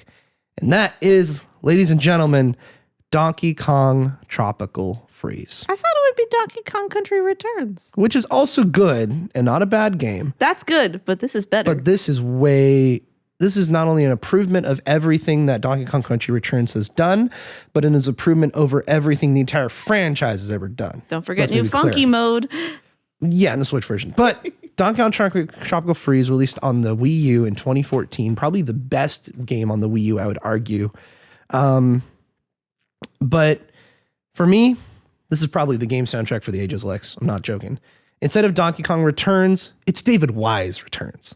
The man who played a key role in many childhoods and apes alike. The whole soundtrack, which was released along with the game in 2014, is a true masterclass. The guy was cooking. He composed the entirety of this, and it shows. Very consistent throughout the whole thing. This whole track is groovy, rambunctious, flows smoothly with the gameplay, and jealously grabs your attention to hum along to. But also perfectly accompanies your journey with finesse as you experience one of the best 2D platformers ever made, along with one of the best soundtracks ever in tow. Are we talking about Tropical Freeze? We're talking about Tropical Freeze. Talking about Freeze. I'd suggest just listening to the track. I only have one track to recommend to you. Is it Sticker Bush Because every one is really, really great. Is it Sticker Bush Symphony? Nope, it is Busted By You. This, just go and type in Donkey Kong Tropical Freeze soundtrack, Busted By You, and just go from there. And just enjoy the masterpiece that is this soundtrack. If there is any proof that there is a God out there, it's the fact that this man exists. I'm serious. Oh man, I love David Wise. He's so great. He has been in the industry for decades. They wanted him to do the soundtrack for this, follow up to Donkey Kong Returns that was on the Wii. This is a Wii U title. And gosh dang, it perfectly incorporates tunes from the old and combines them with the new, along with creating new classic tracks while honoring what came before. This album perfectly encapsulates, Lexi, the feeling of wonder and groove as you play as silly primates collecting bananas. Who would have thought? Nice delivery there. This game is awesome. It's not only an amazing 2D platform, probably the best, if not the best, one of the best 2D platformers ever created. Great game mechanics, executes them on it excellently. And it's fun, and it's entertaining, and has good pacing, and has great boss fights, and it's beautiful. Even on the Wii U, it was gorgeous. Yeah, I remember seeing some guys play it when you would watch them, and I'd be like, "Hey, that looks nice." And on top of everything, the cherry on top, the creme de la creme, yes, the frosting on the cake, and the presentation is the soundtrack, Lexi. It's so good. It's effective. It's awesome. It makes you feel alive. It's just everything you can want in any kind of soundtrack. It is probably, it's the one you want to listen to all the time outside of playing the game. It's so good. It's one of those soundtracks like Octopath Traveler, which I haven't played a whole lot of, but the soundtrack stands out so good. It is very beautiful. And it's so beautiful. Donkey Kong Country is in that same boat as Octopath Traveler. It is so good. It's amazing. So I don't know. Do you have anything to say about Tropical Freeze? And I didn't play Tropical Freeze, but I was trying to think. I was thinking about whatchamacallit, the Sticker Bush Symphony, which is a really nice title from the original Donkey Kong Country, and then obviously Aquatic Ambience because it was trending last year online, mostly on TikTok. People would use it for oh, do you remember this from the 2000s and stuff? And they would post pictures and stuff with that. And so now that track is forever ingrained in my head. But I was also thinking about how Smash Bros reorchestrated and redid some of the the music. Like in the story mode for Smash Bros. Brawl, the Subspace Emissary, you're jumping on the river, you're Diddy Kong, and then you're Fox and Falco, and it's playing the dun dun dun dun dun. And it's playing that beginning of I think it's Stickerbush Symphony. And I just remember like I didn't realize that was from Donkey Kong and stuff. And like Smash Bros. Did a good job in their like story modes and stuff like that. Incorporating music from their franchises that I didn't realize as a kid were from the different franchises. So like I knew some songs were from Pokemon because we played a little bit of Pokemon, but like it made me recognize Star Fox like soundtrack. It made me recognize the Fire Emblem. Yeah, and it like obviously it influenced me in like Mario and F-Zero because we didn't have a lot of F-Zero like influence. We had that one game on the Game Boy. But going back to Donkey Kong, like it's really fun to like see people who have never listened to certain video game music like Donkey Kong, or like some people were listening to like the Sonic music, or what was the one like it was certain music and people were like, this is really good. Like people like musicians who have never played video games, they're like, this is really good music. Like it's really cool to see them break down stuff. Like one guy was reacting to Undertale's music to like the last fight, was it Asgore? And he's like, I don't know what is it with this song, but there's such a heaviness to it and there's such a sorrow. And that really reflects the mood of Asgore in the game when you fight him. Yeah. And so it's just like, it's really cool, like looking up like the professionals and how they're like noticing like all these details and stuff that like we've known, but like we didn't know how to pinpoint, or like we didn't notice until they pointed it out and stuff like that. It's really cool to see like musicians and just other people who have different experiences in life notice things and stuff we grew up with. Yeah. Yeah. I would say that with Tropical Freeze, it's, I mean, I can't emphasize it enough. It is a masterpiece. And the reason why is because you have David Wise, who did the original soundtrack for the original Donkey Kong Country. Mm-hmm. And so you have Donkey Kong Country. It was a take on a franchise that was just in the arcades and maybe on the NES, and you're like, oh, okay, whatever. And then you get Donkey Kong Country, it's like, oh, Rareware. This has so much style and substance and beautiful. And then you get the soundtrack. You're like, man, what is going on with the soundtrack? It goes incredibly hard. Yeah. I mean, you have people like Grant Kirkhope, who was part of the original crew as well. Yeah. And shout out to him and David Wise, who always work together on a lot of different projects. And something I love about Tropical Freeze is you have David Wise, who went and he did the original, right? That was 20 years. Flash forward 20 years later. He's later in his career. He's still in the industry. He's still working. He's still doing stuff. And then he gets a call and they say, hey, we want you to come do Tropical Freeze.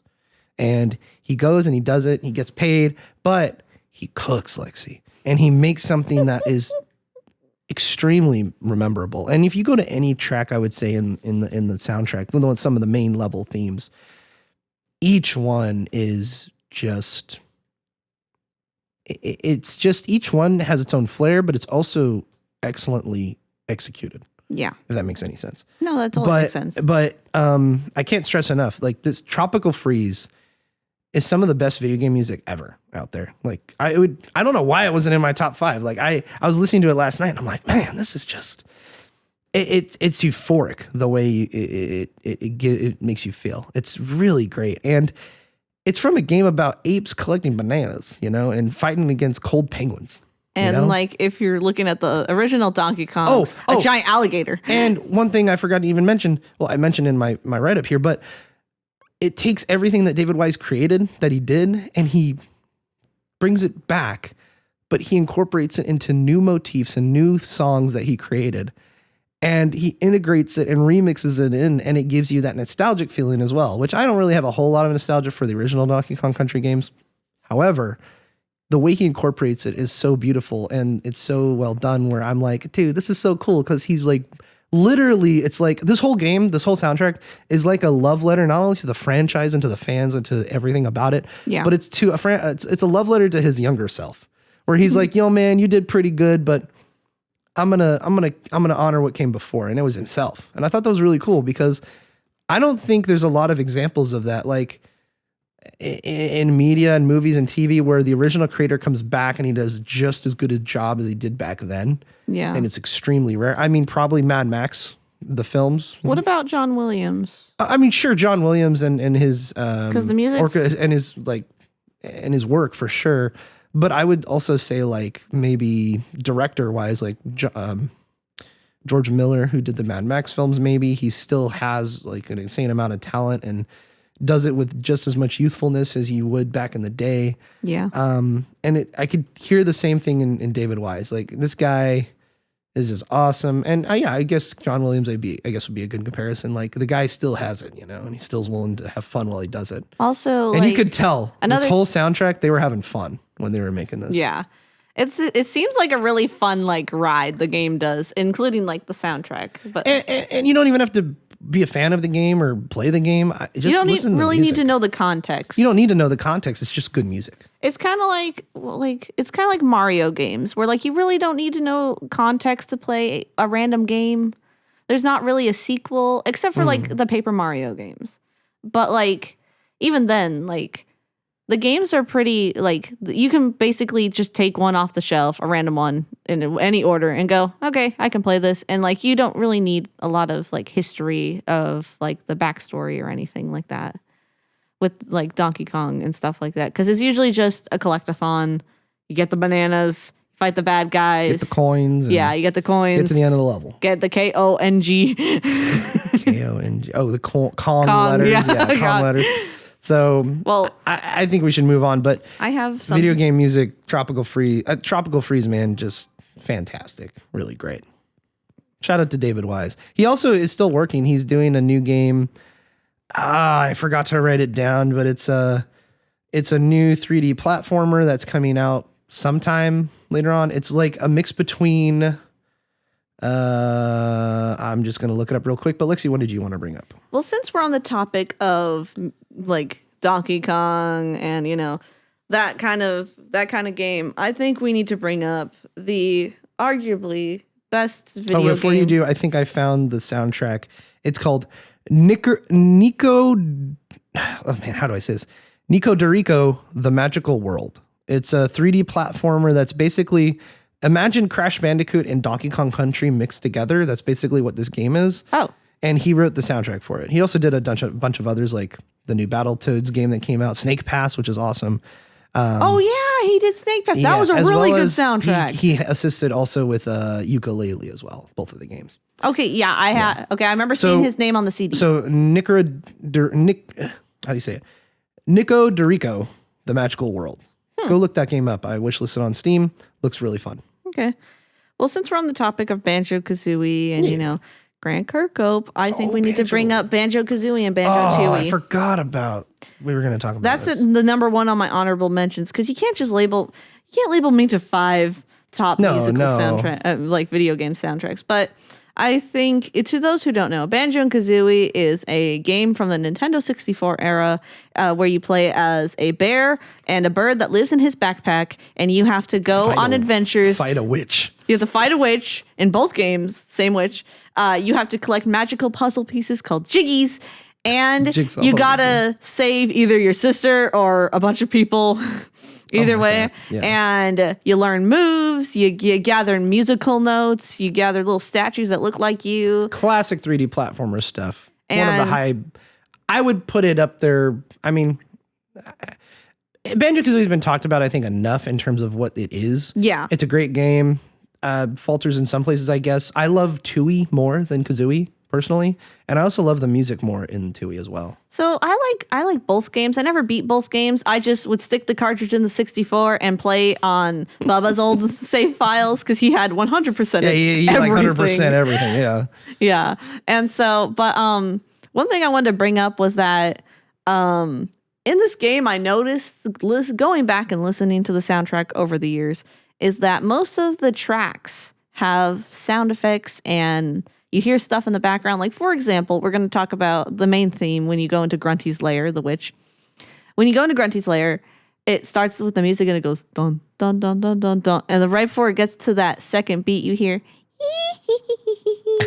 And then it goes dun dun dun dun dun dun dun dun, and then it goes boom boom boom boom. And every now and then you'll hear Grunty's laugh. And that's just the first one. But when you go into the second one where she's no longer in the lair, the music goes dun dun dun dun dun dun dun dun dun dun dun dun dun dun dun, and it's empty sounding because her laugh is not there. Also, like if you listen to like in Banjo-Tooie, like there's the Maya, what's it called? The first level you go to, the Mayan Mayhem. In Banjo-Tooie? Yeah. Mayan Mayhem, yeah. And like as soon as it starts, it goes da, da, da, da, and then suddenly you hear her, and then you hear rock, rock, and then like you hear like birds going rah, rah, in the background. I think the reason for that actually is because it's very immersive. It's very immersive, yes, but also I think they had to do that by necessity because yes, there's sound effects and there's only so many sound effects you can include in the game Lex because of the N64's like file size. Yeah, like the cartridge is only 65 megabytes. Like, that's as big as it is. So it's amazing that soundtracks this good were able to sneak on there and were able to be there in, compressed or whatever form. They were able to be on there and to make the impact that they did. Yeah. It's really cool. So, like, that's one thing I noticed. And there's even, like, a track that was not included. There was a world, it was like a bonus track of, like, a world that didn't make it into Banjo-Kazooie, and it was called Prickly Pear Island. Ooh. And do you remember that? No. And it's very sounding. There's a lot of wind. The music's very quiet. And it's like you're up in the clouds. It's kind of like when in the second game, when you go to Cloud Cuckoo Land, or when you go to any high place in any of the games, and, like, the music gets lower, and you just hear the wind. And that's basically what this whole track is. But it sounds like it's from Donkey Kong 64. Yeah. Yeah, that's what it sounds like it's from. Which is the same composer, so yeah. Yeah, same composer, Grant Kirkhope. And it's just like, it's so pleasant. It's mostly my nostalgia glasses on right now talking about this game. But I don't think I've ever heard anyone who, like, has heard the music and has said a bad thing about it. Like, I don't think I've ever seen anything. I've heard people say stuff they didn't like about the game, like the level design or the pacing or the characters or the dialogue or whatever have you. But I don't think I've ever heard people say bad things about the music itself. Yeah. In fact, I remember listening to podcasts growing up where people were saying, yeah, I went back and actually played Banjo-Kazooie. Like, it's kind of hard and the swimming mechanics suck. But man, this music's a real bopper and it's not a bad game at all. Oh, yeah. And, like, I think it's really cool, like, when you go to, like, I liked Banjo-Tooie because when you'd fight the boss themes, they were like remixed versions of the world themes that you were in. Like Mr. Patches was the circus theme in Witchy World. It's very slow. And then when you get to Mr. Patches, it's da da da. Yeah, da, it's like da, a da, real da, sped da, up. Yeah, it's really awesome. What are some favorite tracks that you'd recommend for people to go listen to? Or just your favorites in general? What's your favorites? I like, what's it called? What's the second world? Second world in Banjo-Kazooie? Is it the first one? Yeah. It's the pirate one. Treasure Trove Cove. Yeah, Treasure Trove Cove is a good one. Like, it's hard for me, like, first one. Gobi's Desert's great. Gobi's Valley. Gobi's Valley. Gobi's Valley is good. I'm trying to think. Click Clock Woods is Click Clock Woods, yeah. So what I like also is that when you go to certain areas in Grunty's lair, the transition. It transitions from, like, example, you need to go to what is it? You need to go to Click Clock Woods. And when you go to unlock that world in the area, Grunty's theme is still playing, but it's turned over. As you get closer to the entrance of the world. Yeah, it plays a alternate version of Grunty's theme where you still hear the laugh, but it's like it's the sound font of the world you're going into. More video games, before I get into my mentions, I want to say that more video games need to take place and have a setting of an evil person's lair. Because Banjo-Kazooie, outside of maybe one other, like Dracula or Castlevania, like Dracula's Castle and Castlevania is probably the only thing I can think of, but where the whole games is set in the antagonist's lair. And now you have to figure out how to get to the antagonist. And I think Banjo-Kazooie gives a wonderful feeling of like adventure in that setting. Yeah, you're in one place, but you can go all these other places. Yeah. And it feels limiting at first, but as you go through the world, you're like, okay, you get into the groove of it. And with Tui, which is my favorite, it goes full open world, and you go into open like, world. well, maybe not open world, but full open area stuff, and you go into different worlds that way through the entire island you're on. It just feels bigger in so many different ways, but it goes to show how effective the Grunty's lair is in the setting that it's in. And I want more games to take place. Like, can you imagine, like, there's some of the educational games we played on PC back in the day on our like old computer that were like, you're trying to find this evil scientist girl and you're this like robot guy. You go through the haunted like towers or house or whatever. And you're going, it's a point and click adventure, you know? But like, I want that kind of feeling in a new game, and whether it be a 3D platformer or 2D or whatever. This is way off topic, but like, I was thinking of you do the same thing in the Ravenhearst games, where you're in that one house, and then the second one, you have to go, you find out there's an underground city under the house. It's really messed up story. But well, also like the Myst games, like you're on an island and that's all you have access to. Same thing with like Riven or Myst 3 or The Witness. Like these first person kind of exploration games or puzzle games. And I think puzzle games are very effective in those areas. If done correctly. But I want something else, like a shooter in just a mansion, or like a 3D platformer again in just a mansion. Yeah. And it's kind of, you could also make a game like that on a very low budget too. You just have one area you're revisiting all the time. Excuse me. Like Banjo-Kazooie. But you get to play around with mirrors or worlds, or heck, Epic Mickey kind of goes into that a little bit. So, which I can't wait for the remaster. I keep forgetting it's coming out. Did it already come out? No, it comes out September and October, I think. One of those months. But I can't wait to go revisit that because it looks like it's going to be good. I'm tempted to play the Wii version because I bought my own copy of the Wii version. I am tempted to go back too. I'm not going to lie. But I kind of just want to see what the remaster is and just wait for it. Well, one reason that's kind of why I did. That's one reason why I haven't bought or besides money, but it's one reason I haven't bought Paper Mario Thousand Year Door is because I just replayed it last year and I had a wonderful time and I kind of 100%ed it. And We did it last year? Yeah, I did it last year. I kind of 100%ed it and I was like, I kind of don't want to play the new one because it's the same game, even though there's new stuff to it, you know? Yeah. But anyway, Banjo-Tooie.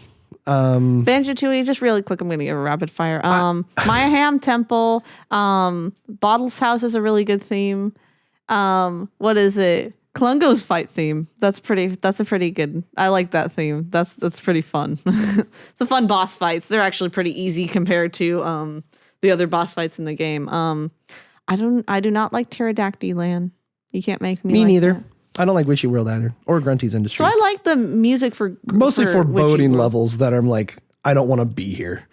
Those are the themes I don't want. I will say, what's it called? My mind's drawing a blank. Oh, Jolly Roger's Lagoon. That's a good one. Cloud I don't like Cuckoo Land as well as Hailfire Peaks. I like both of those themes. I like Cloud Cuckoo Land. Also, the Grunty fight at the end is a really great theme. For Banjo-Tooie specifically. I like personally. Wumba's theme and Mumbo's theme and Jimmy Jongo's theme. Those are good too. Jimmy Jongo? Jingy Jongbo, the bad Mumbo Jumbo. Mingy Jongo. Mingy Jongo, thank you. Yeah, his theme is really, it's the bop. Jolly Roger's Lagoon and Cloud Cuckoo Land are probably my favorites. Yeah, I was thinking, I forgot about I'm sure there's something I'm forgetting, but. The Jinjo Village. Oh, that's the one. Oh my gosh. That's the best track. That is one of the best places to start out when you boot that game up. It is so nice. So happy. It's so happy. And you're like, oh, they're so cute. And you got to collect them throughout the game. And they come back to the village and you see how many you collected. And then you got the stupid Jinjos that are actually robots that will attack you if you get close. It's like, So. They're like, and then they're all like, hi. And then they're like, rah. And they're like robots screaming, and they're like, trying not to scream at like 7 a.m. when I woke up to play the game. I think the reason why I didn't bring up Banjo or some of the other ones I'm going to dive into, Lexi, in our prior list is probably because of nostalgia. And I feel like nostalgia has a huge factor for sure. And that's why I kind of wanted to focus on more recent titles. If you want to focus on a recent title, I can do that. Well, we already did with Belle and Wonderworld. Oh, I got better. I got more recent titles.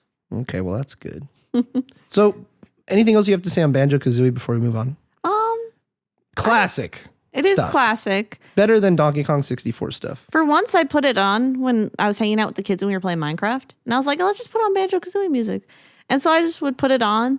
And then Sam would be, I'm like, Sam, can you go to this track? And he's like, which one is that? And then like we would put it on and I'm like, I bet you this track is Hailfire Peaks. And he looks at it and he goes, you're right. And stuff. And this is a side note for me personally, but I like knowing about video game soundtracks. Like I like knowing what it's from. I don't know if you remember this, Jake, but when Insane in the Rain did his little orchestra of video game medleys. Yeah. I was listening to it in your room. And with every track, I wasn't looking at the screen. I guessed every track. And then like suddenly it ended with Dr. Willie's Castle from Mega Man 2. And the only reason I know that is because someone I follow covered it on violin.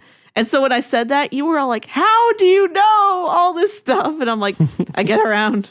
But I don't know why. It's just, I love knowing where each game, like each soundtrack, like what game it's from. And like, I don't know. I just pride myself in just like knowing that and like having that knowledge of like either who composed it or what game is in what section of what game, what track it is. So, well, here's something.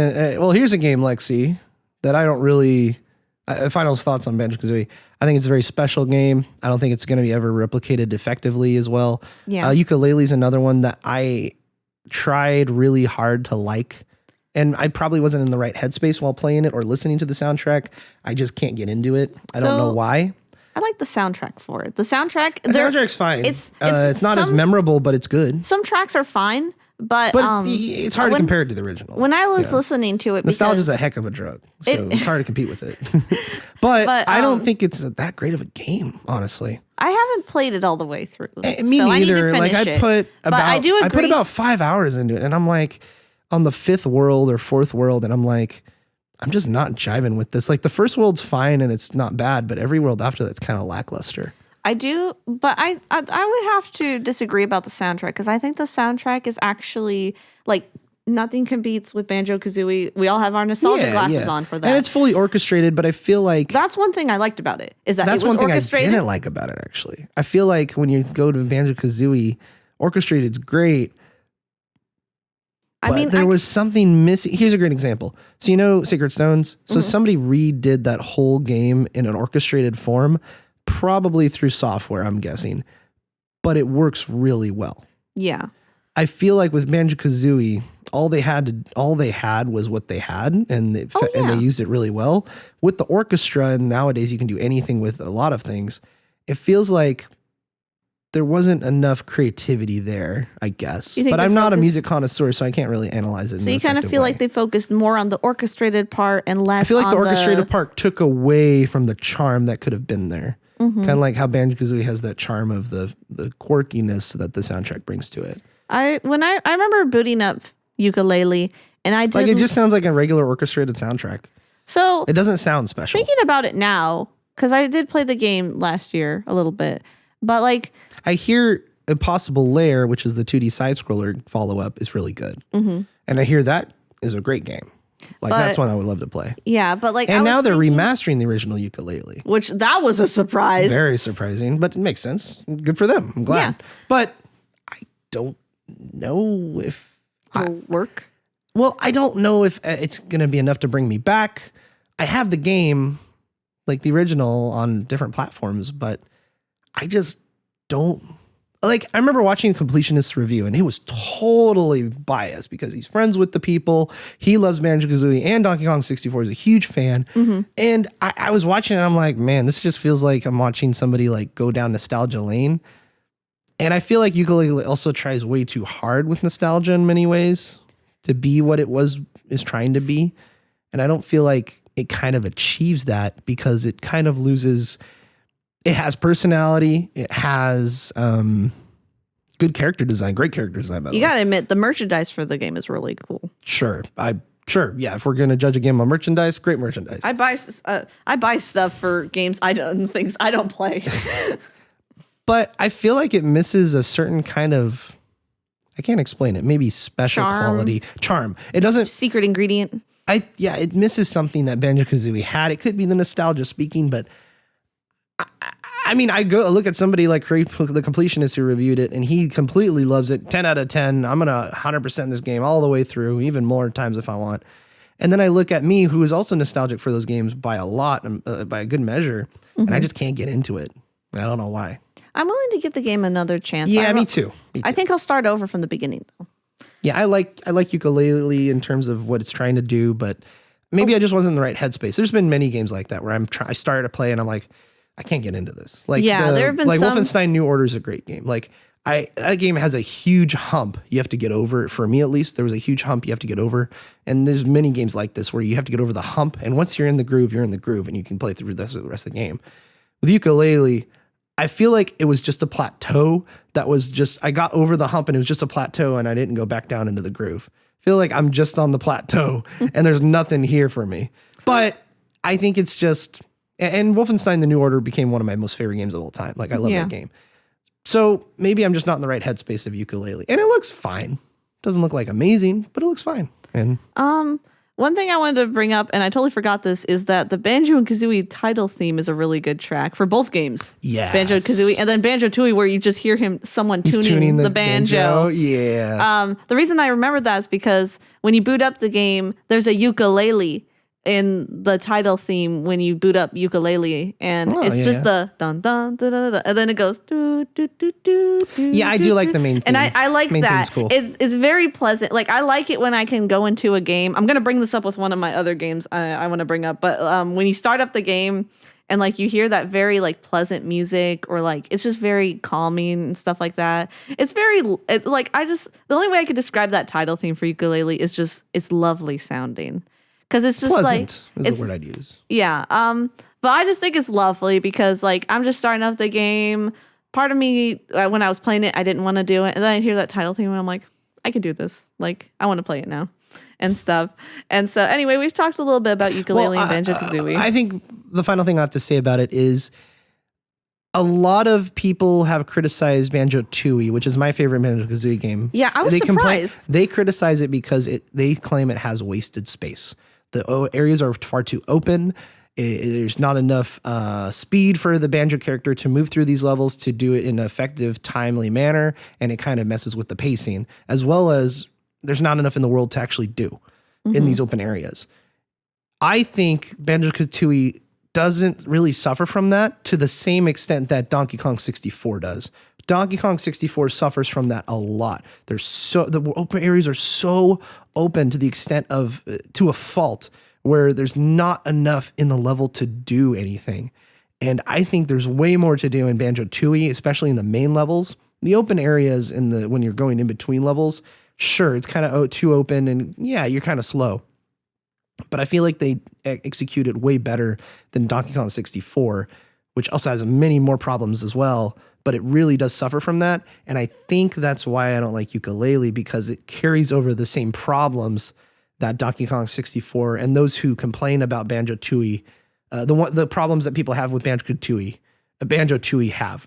I feel like Yooka-Laylee carries over the nostalgia, but it also carries over the faults of those nostalgic games and doesn't improve upon them. I do feel like when you get the opportunity to expand the worlds, I haven't like finished the game. Oh wait, you can expand the Yooka-Laylee worlds. Yeah, remember? Oh, that's right. I remember now. Yeah. The enough pages. I did it for the first one. Yeah. That did feel a little overwhelming because I was trying to figure out, like, it was a little too like daunting, that first level, because I was like, okay, well, I need it. I want to see Shovel Knight. Yeah. And that first level is pretty good, but I was like trying to figure out things, and I was like a little like overwhelmed at just the expansiveness. So much, yeah, and I feel like the level design's not very great in a lot of these levels. But I feel like that's something that's left over from Donkey Kong 64, and a game they're very much trying to be like. So okay, well, anyway, I brought up Banjo-Kazooie. You want to bring up another game?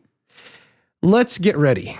Speaking of nostalgia, let's go back to a soundtrack from the early 2000s punk techno scene that is combined with a futuristic setting, creating this game titled Fusion Frenzy.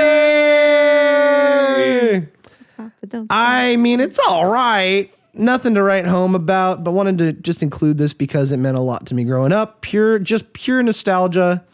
I'll listen to it from time to time, but get tired after about 2 tracks, if I was being honest. Here's 4 tracks I'd recommend. It's better when you... Here's 4 tracks I recommend. Casino Royale, Clubbed to Death, Mystery Beat, and then Fusion Frenzy. But that's about it. Everything else is not that great. And also, it's not that big of a soundtrack. It was a launch title for the original Xbox. It's a party game. But it's a fun multiplayer game. It's a fun multiplayer game where the music fits. That's about it. I mean, I like Fusion Frenzy, but the soundtrack ain't anything to write home about. It's just it's entertaining in a way. All right, so my favorite tracks of Fusion Frenzy are the Mystery Beat and the other one where you have to do the game where you have to do the DJ mini game. Oh shoot, I have it on my phone. There's Mystery Beat, and then there's is it not Riff Off? But those tracks are really good. Like they did good with those music ones. If anyone doesn't know, Fusion Frenzy is, like Jake said, a launch title for the original Xbox. It's a multiplayer party game where you're in this futuristic city, you choose your characters, and you have to make it to the top and become the ultimate Fusion Frenzy. There's a little bit of story they give you before you dive into all this. But yeah, we played this game growing up. And like most of all the stuff you got to do when you go to Scratch Match is the track you're talking about. Scratch Match. Yeah. So like there are different sections of the city you go to. It's a Mario Party game. That's all you need to know. It's a Mario Party game on the OG Xbox set in a futuristic techno future. Except you're not on a Monopoly board. With 6 wacky characters. You're not on a Monopoly board. It's just you're going to this location on this map and then, here's a mini game. And then you go to the other mini games. It's a mini game. Basically. Yeah. It's got like 100 of them or something, or 60. And I think the music does well because the matches most of the time are either the last man standing or until the time runs out. And the music only goes until the time runs out. That's true. And these tracks are super short. They're fine.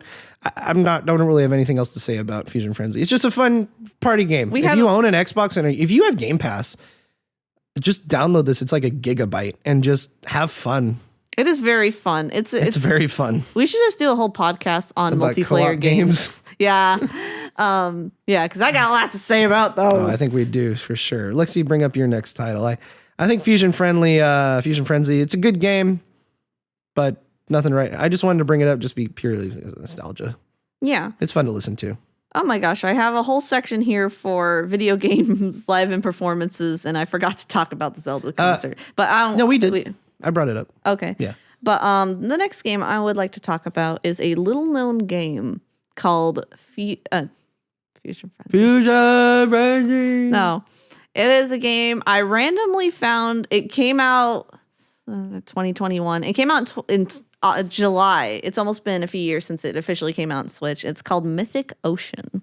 Mythic Ocean, okay. And it is an indie game that originally launched on Steam, and then it came to home consoles like Xbox. I think it came to PlayStation. I bought the Switch version, and I played the demo, and I was so blown away by the demo that I just went and straight up bought it without finding any context, looking up any reviews, only like the 15 minutes I played in the game, which I have done before, and it has not after that, and it did not end well with the game I bought.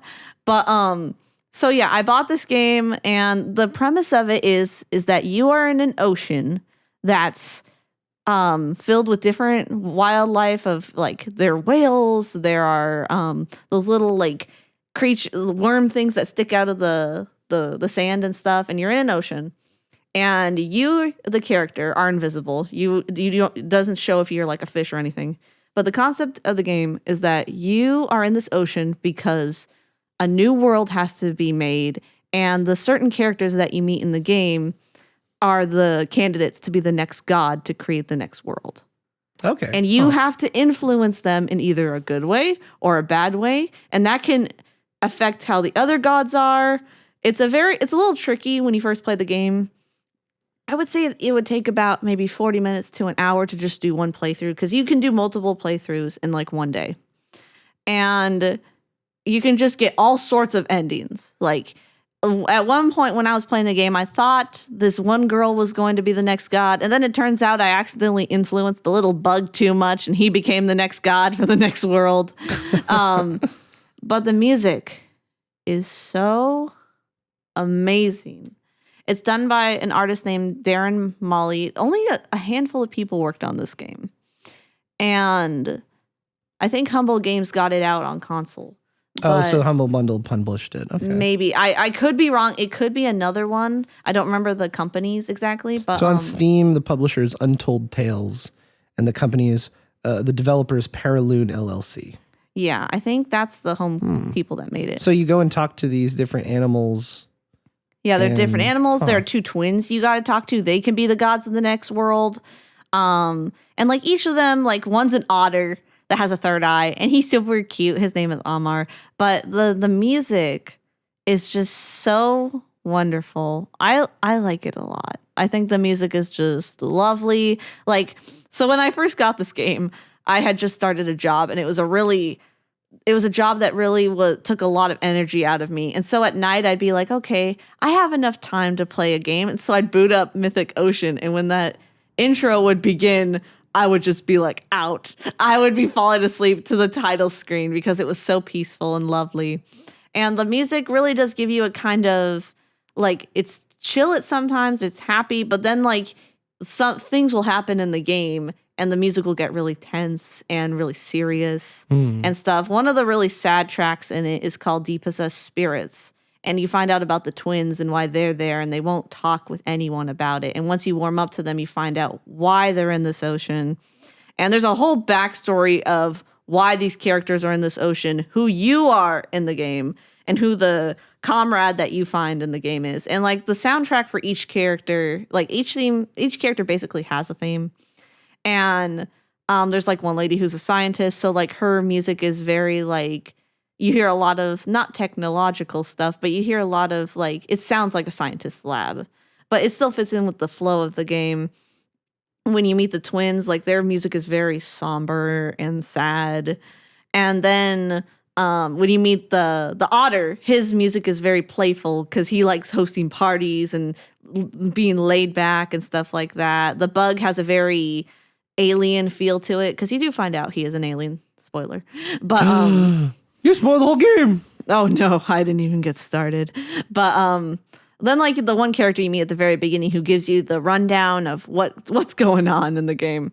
He tells you his theme is very like old. Like it has like congos. You hear some of like not a guitar, but like it's hard to explain the music of it. It's very relaxing at times. Yeah, well, it's a game that is pretty much, it's basically sit back and relax kind of game.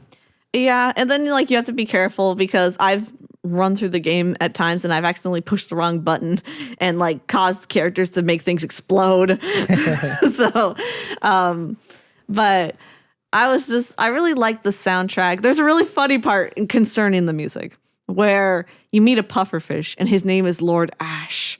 And he looks like Kiss. He has the Kiss makeup on and he goes, you meet him and he's just in a small little area of this canyon. And he's like, hi.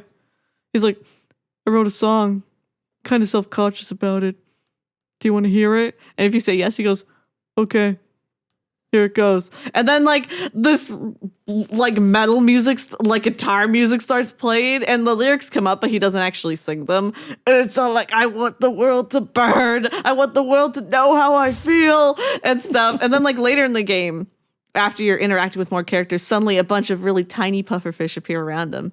And when you ask him to sing, they start headbanging these little fish. And then once he gets done, they all start going, and they're like, we love you, Lord Ash. That's funny. I'm on the eShop page right now. Paraloon is the name of the developer. It looks like it's just 3 guys that did it. Apparently. They had one girl do the art design. Yeah, there's Robin Haley, Darren Malley, and Matt Smuds. Darren Malley is the one who did the music. Yeah. And I think he worked on some of the programming too. It was a super small team. Yeah, and then on the eShop here, it was published by Nakana.io. Oh, I think they're the ones who put it on Switch, like on Switch and Xbox. Yeah, and then had a different publisher on Steam, but yeah, I just thought that was interesting. So just a tiny little game, $15 on the eShop. You talk to these sea gods underneath the water and influence them. It's really adorable and looks really cute. I would like the music. I put on my work playlist because not all of it because I don't want to weird people out with some of the synth that they have music in the background. Yeah. But at points in the game you have to collect these pages and the music changes in the area and so it turns into a music box version of whatever area you're in.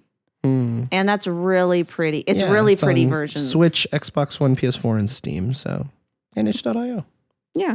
So that's a really good soundtrack if you want just like a chill, kind of mysterious. I do find it good for writing, just not at night because I fell asleep listening to the soundtrack.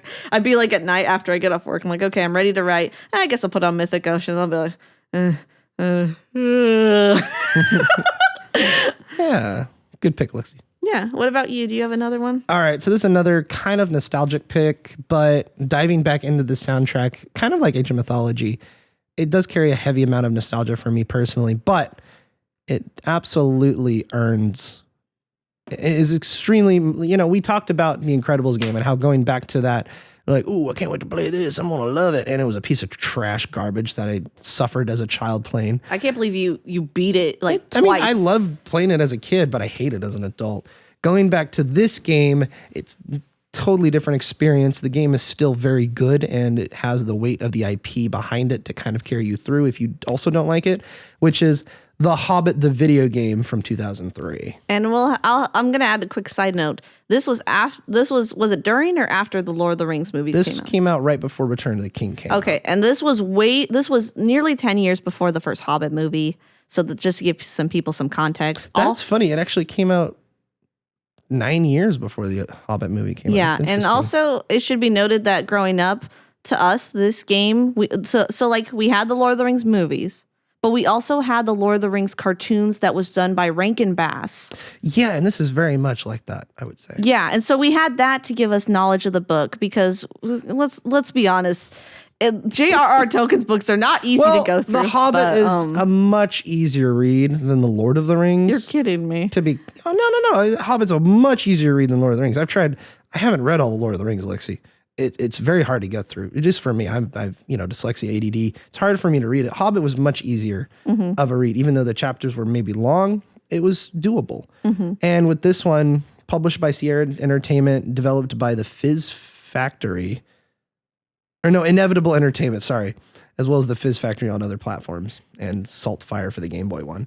But I want to highlight the music because it's very interesting. It was composed by Rod Abernathy and Dave Adams and Jason Graves, and was recorded live at the Northwest Sinfonia in Seattle.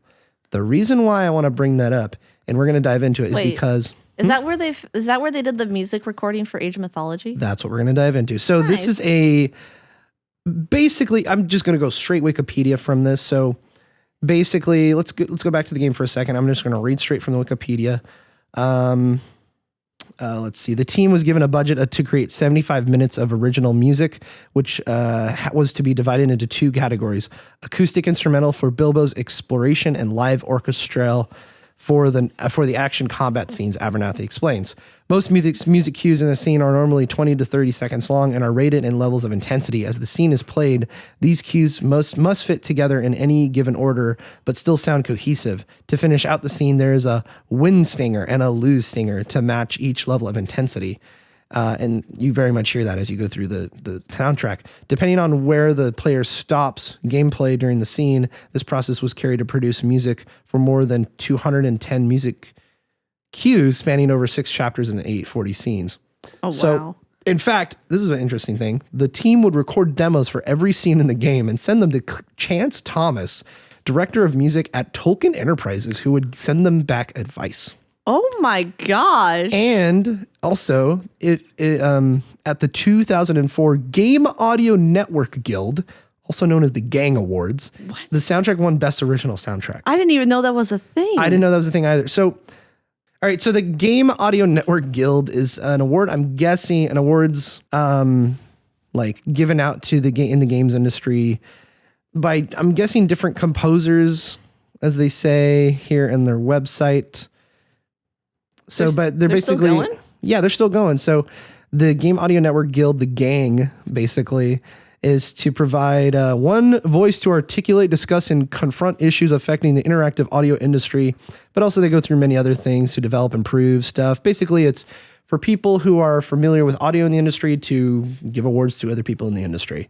Huh. And this was their second year ever doing it. And the Hobbit, the video game, won original soundtrack of the year. Or let's see. Yeah, original soundtrack album of the year. And you know what won the best music of the year? What? Indiana Jones and the Emperor's Tomb. Oh, whoa. Yeah, isn't that interesting? So, speaking of which, let's go back to that Northwest Sinfonia. So, Northwest Sinfonia is a session symphonic orchestra based in Seattle, mostly renowned for recording soundtracks in motion pictures and computer games. Was founded in 1995 and is credited with over 100 recordings. It mostly does stuff, basically what it's saying here on Wikipedia is, it's basically just doing business with the Seattle Symphony, Seattle Opera, and Pacific Northwest Ballet. So basically, this is a venue where they record a ton of different stuff. For the arts. And so throughout the years, they also have, I'm guessing, a performance theater there as well. So that's kind of explains why after 2019, they don't have any more recordings there in terms of film, TV shows, or games. The last game they composed there was Golem, which was a VR title made by Marty O'Donnell, who used to be part of Bungie. Wait, that was a VR game? Not Golem. Oh. So anyway, let me go and just read a couple. There's not really any, a lot of the movies that were recorded here were really kind of mediocre. The only standouts I see are Jonah the VeggieTales movie and The Men Who Stare at Goats. That's about it. So What? Yeah. What? As well as the TV show Community was orchestrated here. But that's about it. What? So let me go through some of the games, Lexi. So I'm just going to go through the first notable title, which was Myst 3. You then have Age of Mythology. You then have The Hobbit a year later. Also Crimson Skies, which was an OG Xbox title, was composed here, along with Knights of the Old Republic 2. What? Age of Empires 3, Rise of Nations expansion pack, Gears of War 1, as well as every single Halo game was composed here. Oh, okay. Well, that makes sense because Bungie is in Seattle. Yeah. And Michael Salvatore and Marty O'Donnell are there, and they came here and they composed all the Halo games. Reach, 3 ODST, as well as Destiny 1 and 2. Yeah, you really don't think about it with video game soundtracks. Like when you go to play a game, you don't think, I wonder where they recorded this. Well, also it kind of gives you an idea of like, there's so much work put into these games. I mean, they're given enough budget to do basically 75 minutes of original music with the Hobbit game. So basically you're probably given a day for all the orchestra and all the people playing the instruments to get together and probably record stuff probably 2 or 3 times, and that's it. Yeah. That's probably what their budget was. And 75 minutes is all they have time for. The fact that they sent it, and they demos. Consulted with the Token estate too. Yeah. Token Enterprises about this is really interesting. Dang. The consistency with the brand is really adamant here. So anyway, yeah. Northwest Sinfonia doesn't really do a whole lot of video game recordings anymore. I'm still strung up on the fact that they recorded Jonah VeggieTales. I know, right? Along with Gears of War 3. And Men Who Stare at Diablo Goats. 3 Reaper of Souls. Shadow of Mordor was recorded here. A lot of just random stuff. This is one of those moments in life where I'm like, am I dreaming? Is this real? Yeah. The last thing was Marty O'Donnell's game he did for VR with his studio. But that was about it. So they mostly, I'm guessing, after 2019 with pandemic and stuff, probably do recitals of ballets and orchestras and symphonies. Yeah, they probably do more of that in the arts That's probably what their world. main income was from anyway. Mm-hmm. But Age of Mythology was recorded here. And you can tell, I remember going back and listening to the soundtrack of the Hobbit game, and I'm like, this kind of reminds me of Age of Mythology a little ways, especially some of the folk instruments they're using. And it shows because they used instruments such as fiddles, wood flutes, bagpipes, guitars, mandolins, bodhrans. Bodhrans? Bodhrans. Sounds like that's from Middle Earth. It's a frame drum used in Irish music. I don't know, something like that. But anyway, I just thought it was interesting because this game kind of made me dive into where it was in, and it kind of had a unique history to it. So, well, yeah, it made you interested in the source material. And this was, like we said, this was before the Lord of the Rings. No, this was Return of the King. Before this was during the Lord of the Rings craze. Yeah, and then the Hobbit movies later on. But yeah, but this was before the Hobbit movies, and all that, re-ignition into the Tolkien. And they had to, in this game, they had to adapt the Hobbit, the original Hobbit book, without having any guidance for films or anything to pull on. So all the character designs, the enemy designs, the levels, everything is all custom and just based off the book, strictly the book. Yeah, I don't know if they consulted the movie that Rankin Bass did. I don't know, but they had that to pull from, and that's pretty much all they had besides the book to do. Yeah. One of the tracks I wanted to Yeah, bring go up. ahead and dive into the tracks. What's your favorite tracks from this game? Because it's very high quality stuff. So very the game good. has a lot of good music. It's And really it's really good. short too. It's Every track's like yeah, 2 minutes max. sometimes shorter. And I think the best, like some of the best soundtracks that stand out for me are it's when you get to the mill in the first level. Working at the mill. That's And the it's track. the dun dun dun dun dun. And it's like that. And I was just like, this is really good. I remember being that as a kid. And I like the elf theme when you find her. Oh, Liliana's theme. Yeah, that's really pretty. I specifically, do you remember when we got the computer and we were watching the chickies outside and we took the computer and the blanket out there and we would just stay out in the front yard? The computer. So there's a laptop we're talking about. Yeah, a laptop. Which one? It was Angela's one that she gave us. Oh, yeah. And we would look up the Hobbit soundtrack and we would watch Gloves and Boots outside. I forgot about that. Yeah. Yeah.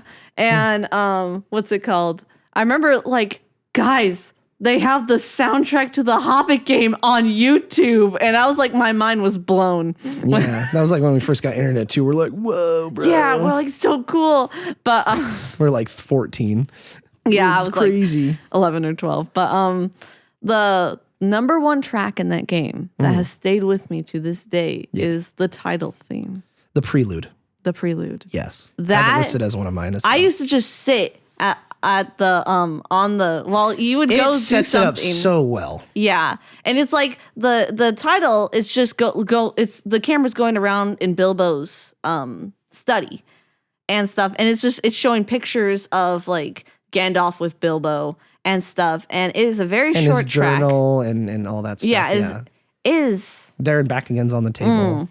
I was like, that is like beautiful peak fantasy video game music. I don't care what you say about Skyrim. I don't care what you say about Dragon Age Or Fable. or Fable or Trine. I don't care. I would say that, especially for the time, the soundtrack was very high quality. Oh, this came out the year after Age of Mythology. Heck, Age of Mythology was a point and click strategy game. Yeah, and that was the first, I believe that was the first orchestrated game in the age of titles. The rest, it was all MIDI music before that. Yeah, so that's another like I could be totally wrong. it could be, yeah. But it's just like that intro, that was like a beautiful way to set up like a story. And then like if you don't click the start button, then it goes into the opening movie and stuff. And that immediately is like a change in the scenery. You're like, whoa, okay. Yeah, you click it, it's like, no, no, no, no, no, no, no, no. Yeah.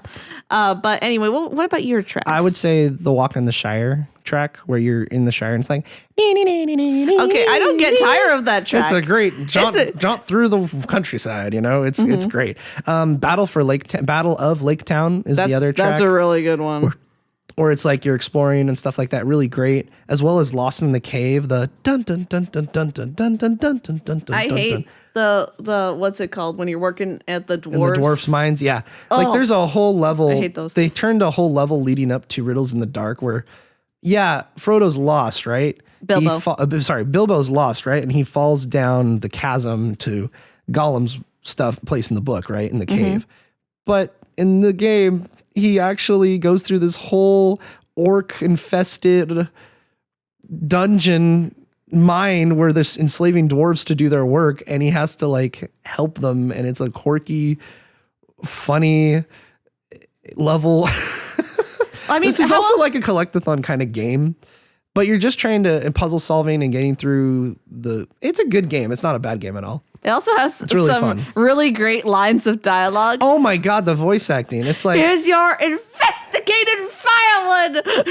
yeah, it's something for sure. I love it so much. And it's it brings nostalgia, but high quality music. Yeah, it's especially really, when you get to like the end of the game and you're with the Battle of the Five Armies. The Battle of Five Armies, but also like in the Mount Erebor, and you're collecting which is the longest level in the game, and it's ridiculous how much you have to do.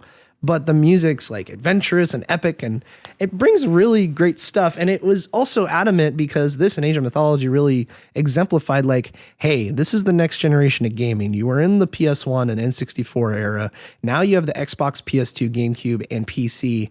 And PC is now getting to the point where we can have amazing stuff on CD-ROMs where the hardware actually can handle it as well. The same with the consoles. So really good stuff. Highly recommend The Hobbit, the video game from '03. Very funny, weird, quirky game. I actually think, unfortunately, there's no real way to play this game, Lex, besides emulation. It's not on any PS Plus service or Xbox Game Pass. Which is a crime in itself. Or on Steam. In fact, it was on PC at one point, so the only way to really play this is either through emulation or through finding a cracked version of the PC game that works. Do you think it has something to do with like the Tolkien? I think copyright with like the because Tolkien estate? Also the game Fellowship of the Ring, which was also based off the books, that was like on consoles and PC that we had as well.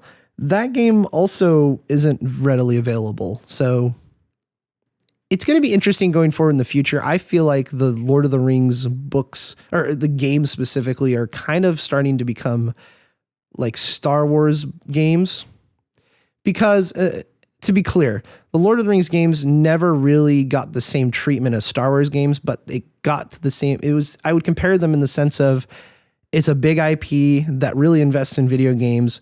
But Star Wars had far more high quality ones, I would say. Oh yeah, remember that first one with Tom Bombadil? Oh my God, the Fellowship of the One is like Tom Bombadil. You're helping him out, and there's spiders. And the lady's on like a turntable, and she's just dancing, and she's like, "What the heck is this?" And then like you find all the hobbits trapped underneath a tree, and Tom Bombadil comes out. He's like, "Oh, go to sleep, big tree." Oh, blah blah blah blah. It's like, oh my God, what is this? Who are you? You weren't in the movie. I'm really glad they were taken out of the movie. Jeez. So. The Good Hobbit, times. the video game, very delightfully cute game. So, which is kind of tough. It's very enjoyable. It's very enjoyable. Tough, but it's enjoyable. So, I kind of want to end with, Lexi, before we go into yours, I want to end with mine. So right now, pick all the ones you want to talk about now, and then we're going to dive into the last Okay, we're going to go into speed round for me. So yeah, go into rapid fire mode. Rapid fire mode, Lexi, go. All right, we're going to talk about... Just give me a paragraph for each one. Okay, I'll do my best. So 3 sentences. You got to put limits on me, dude. Yeah, I'm trying to put limits on you. Fine, 1 sentence per game. Oh, that's not fair. How many do you have? I only got like a few to talk about. How many's a few? Like less than 5. Okay, then give me a couple sentences. All right, so I like Pokemon music, but I like Pokemon Sun and Moon because that's when I got back into Pokemon and, comma. I don't know why that was so funny. As I say that in the most monotone, straightest voice ever. But it was just, that was my first Pokemon game because I played a little bit of X and Y, but it didn't catch on for me. And I played Sun and Moon, and that was like full-blown Hawaiian music. I love that the difference when you go, like the routes. You never go full Hawaiian. No. So the routes and the towns have different music depending on the daytime or the nighttime because of the difference of sun and moon. And so the difference of night and day. And I love, because some of the music I was like, oh, I don't like the daytime music for that. And then I would play it at night and the DS time would be set to night. And then the game would the music would be slower. There's one town you go into that's like full blown Japanese. And so the music is very much traditional Japanese. And then at night, it's just a very beautiful, like, I don't remember the Japanese violins, but, or the Chinese. Yeah. But they have that. They have those. Yeah. And it's really pretty and stuff like that. I know a lot of people don't like Gen 7 of Pokemon, but that was my gen and I love it. Anyway, okay, next game. The music was great. Yeah. Good Hawaiian stuff. Yeah. Yeah. Kirby Air Ride on the GameCube. Ooh, that was good music in it. Yeah. Yeah. Mostly what I liked was, I didn't know this because I only played a handful of Kirby games growing up. Squeak Squad, that has really good music, but that's just my nostalgia talking. I played the original Kirby, that kind of thing. But I liked how it was same thing with Pokemon XD and then Path of Radiance, was that they took the Game Boy games and they turned them into kind of their own reorchestrated MIDI kind of way. Yeah. And also the musical, the original tracks for Kirby Air Ride are really good. It's a racing game, but also there's like a collectathon mode, which is the road I have spent hours the battle playing. mode, which is like Lexi's bread and butter. City Trial. And that is, I will literally spend hours on there and not regret it. Anyway, gonna briefly talk about Splatoon. A lot of the music when I first heard it, I found really annoying, but it was actually the music of, like, they do the Splatoon concerts at the championships in Japan. And that's how I got into Splatoon. I'm like, what is this music? what is the story with these characters? I thought Splatoon was just battle turf war kind of thing. I did not know there was a story mode until around the time the second game came out. And I was like, what is going on? So that's how I got into Splatoon, was the music. And I don't like a lot of the music. I think number 3 did a better job with the music than number 1. Number 1 was a little rough, but number 2 did okay. And then number 3 had a lot more better tracks, but not all of them were bangers. There was one, though. I don't remember what it's called, but it's the one with the Easter Island heads. And that one, like, if you played Splatoon 3's story mode, you know what I'm talking about. It slams hard. Anyway, going into the fantasy, I forgot to bring this up, was I wanted to just mention Final Fantasy Crystal Chronicles. That was the only Final Fantasy game we played growing up, right? Pretty much, yeah.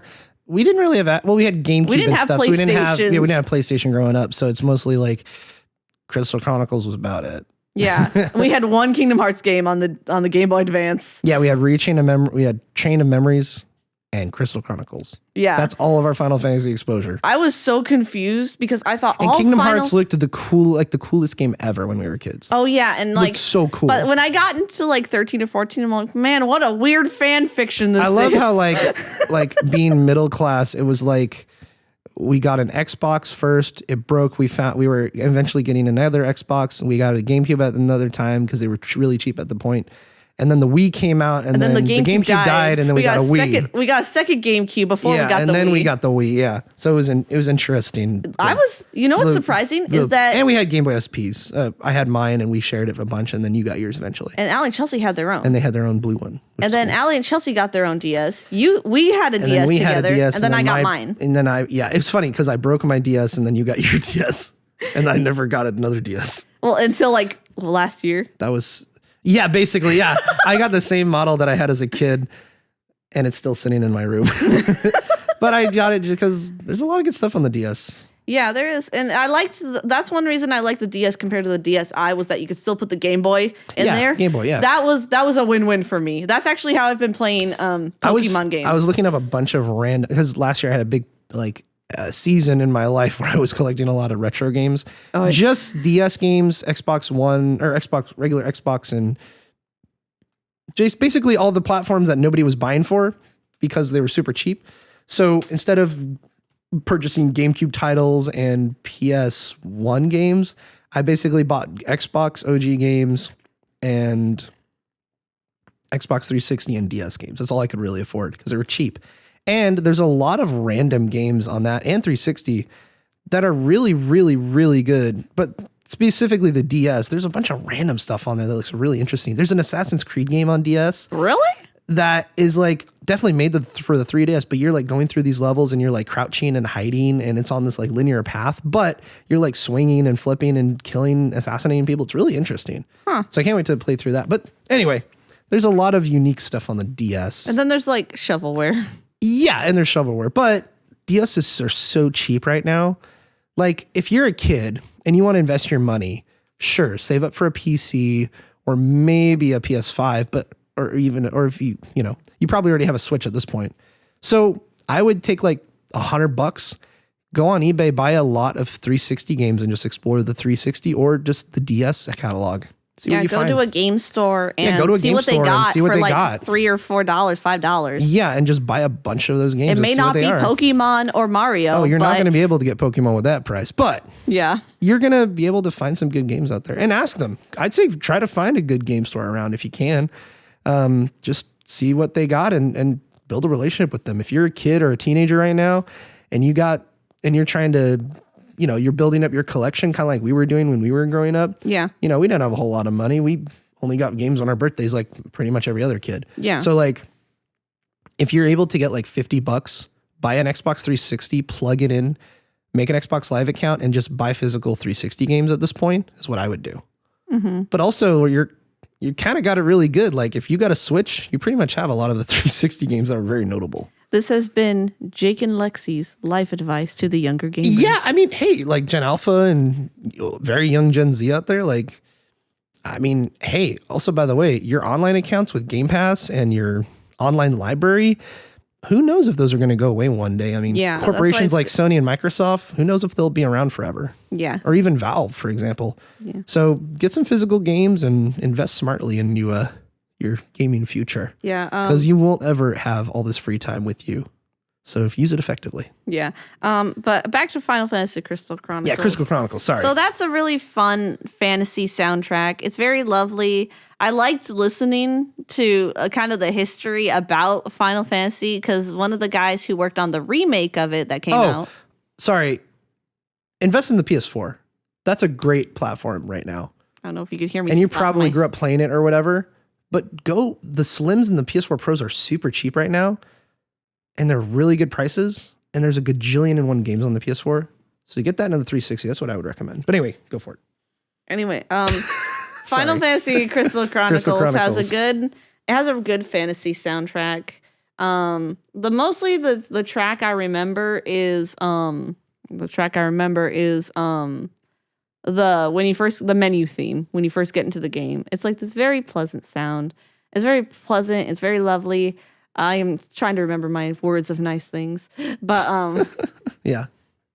Sorry, I need thesaurus.com to help me right now. But yeah, Final Fantasy Crystal Chronicles. But then there's a song that was originally in the Japanese version. They sang it in Japanese, and then they had an English version you cannot find anywhere in the English version. And I don't remember what it's called. I think it's Before Dawn, and it's the very beginning of the game where your caravan is setting out. All the characters are leaving, and they have to go find the crystals to help their village keep surviving because the air is poisonous. And I remember just listening to that song, and I really liked it.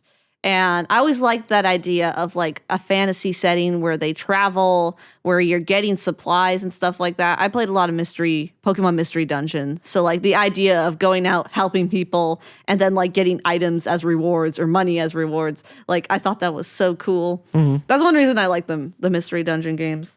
But yeah, I would say that it has I've listened to most of the soundtrack, and it's very beautiful. Wait, we're in a Mystery Dungeon right now? No, of Final Fantasy. All right, wrap it up. Next game. No, let's wrap it up. Wrap it up. Crystal Chronicles. It's good. It's a good dungeon crawler, whatever. Listen to the music. And the last one, because I know where you're gonna end this on. Yep. I'm gonna say Contrast, which was a 2010-2011 game by Compulsion Games.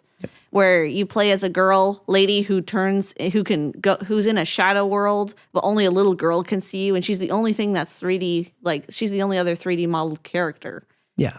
Everyone else is shadows on the wall, and you can actually go into the shadows on the wall and use that to get around puzzles and stuff like that. The soundtrack is very quiet. Only a few times will the music come up. They actually had a jazz artist named Laura Ellis come in, and she plays the mom in the game. And she works at a nightclub, and it takes place in the 1920s, which happens to be one of my favorite eras in history. And so she works at because of the rampant debauchery of the era, obviously. It's just an interest. I think from the 1920s through the 1940s are like my favorite era in history. It's unique, and it's before the fall of everything, so it's kind of cool. Well, it's just for the Depression. Well, I'm just surprised that like the spike in the music, the difference and stuff like that. Like it was the speakeasies where jazz thrived and stuff before it became mainstream. Hey, when you suppress people's vices, they get kind of creative. What's that line I heard when they did a song about and all that? Well, they did a song about prohibition, but it was instead in contrast. No. I'll talk about contrast. No, but I was trying to add something on. Okay, what are you talking? Sorry. The guy says in the song, "If people want something enough, then they'll always find a way," and that's basically the definition of prohibition. But in the game, it doesn't have anything to do much with prohibition. It just has to do with like the 1920s and stuff like that. You have to help set up a circus, and so it has that circus feel too, as like in Dumbo and stuff like that Americana, and the songs like. You only hear them slightly in the background, except for like when you go to the carousel. But like if you go and look up the soundtrack on Spotify, they are actually like composed songs, and they're like mostly jazz. And then like they have two or three songs that are sung by Laura Ellis, where they're just songs. Like there's a whole like nightclub scene, and it's all in shadows, so there's nothing like really bad. But she sings a song called House on Fire, and I love that song so much. And because that reflects kind of the lady's personality. And then they have like the song and the title music. But if you want to listen to like really good music, like jazz music, Contrast is good. Go listen to it. If you can play it, it's on Xbox. I think it's on Steam. Play it.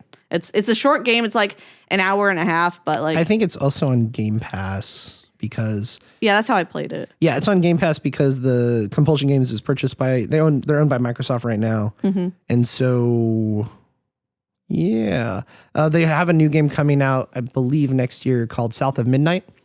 So they did Contrast, they did We Happy Few. Yeah, that's what's strange is that they did this game, and then like the next game was We Happy Few. Weird survival game, very strange. It's very dark. But this South of Midnight looks cool. It's like an adventure game, and this Lexi. Have you seen the trailer for it? No. You should check it out because South of Midnight. I would look it up and bookmark it because the gameplay shows you're this girl in this bayou. It takes place in the South, and you're on this giant like toad or fish or something, and all the animations from the main character and the fish are in stop motion. So, but all the other enemies are like real time. It's really interesting. It's really cool. So, cool. Yeah, cool. With that being said, those are my flash round. Those are your rapid fire ones. Rapid fire. And last one. I forgot. This one's there's one more. All right. The Mean Greens.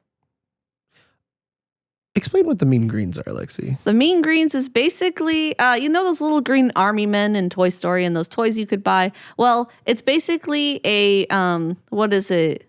Divide and Conquer.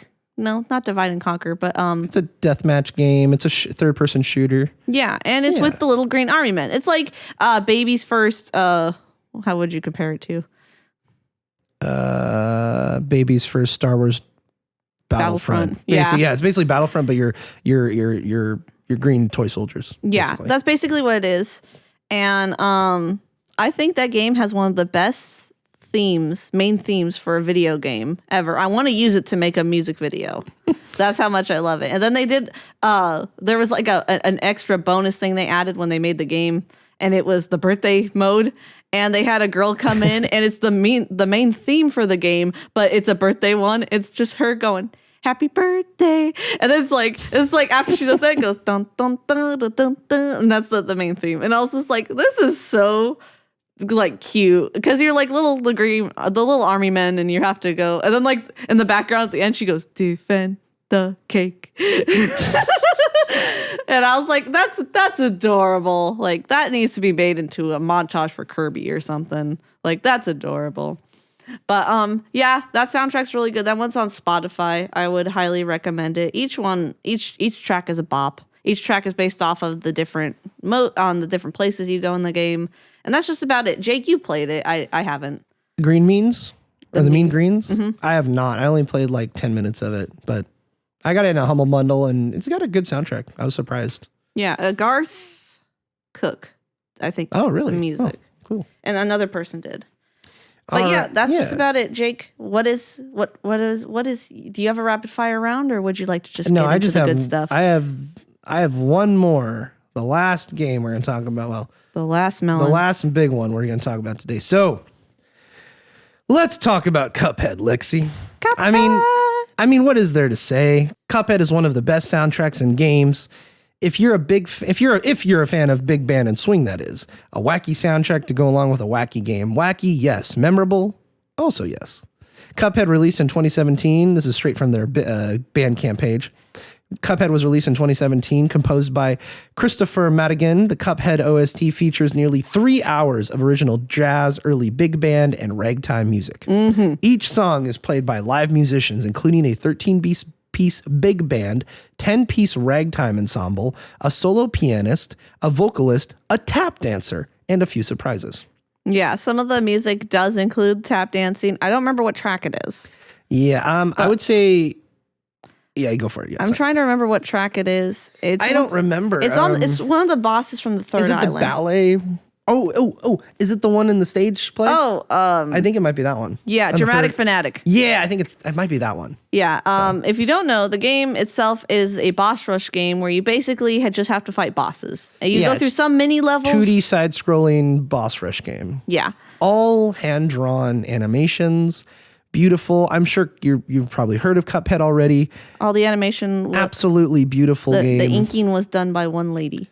The inking was done by one lady. Who was pregnant at the time. Created by two brothers originally. This whole game and concept was pushed through. I think it was in development for like 5 It was like 5 to 6 really years, I think. time. I remember we saw it in 2015, released in 2017.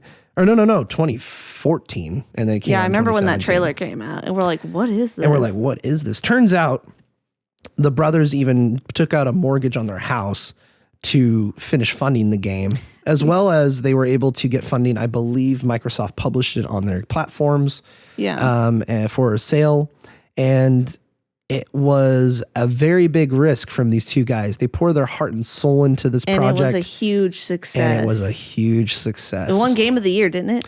No, it didn't win Game of the Year, but it did win Best Audio of the Year from our good old friends at the Gang Awards. the game audio, I can't remember what guild, yeah, network guild, whatever. So this is just, Game Audio Network. It's in the URL. So I want to mention something is that they won Audio of the Year. So Walt Disney took a mortgage out on his house to fund Snow White. Really? And that became a very big success too. So I think that's funny how history kind of repeated itself in a way. For sure. I think same thing with M. Night Shyamalan. He did that too. Took a mortgage on his house after Split came out so he could make Glass, the third in the Unbreakable trilogy. And that was he only put, I think, $7 million into the film, or 13, something like that. That's low. And they got like $90 million first weekend. It's crazy. Yeah, that's low for they got a bunch of money. Like a modern movie now. Yeah, so God bless M. Night Shyamalan. I'm glad he's back, baby. But back to the Cuphead. The two brothers and their families all worked on this game.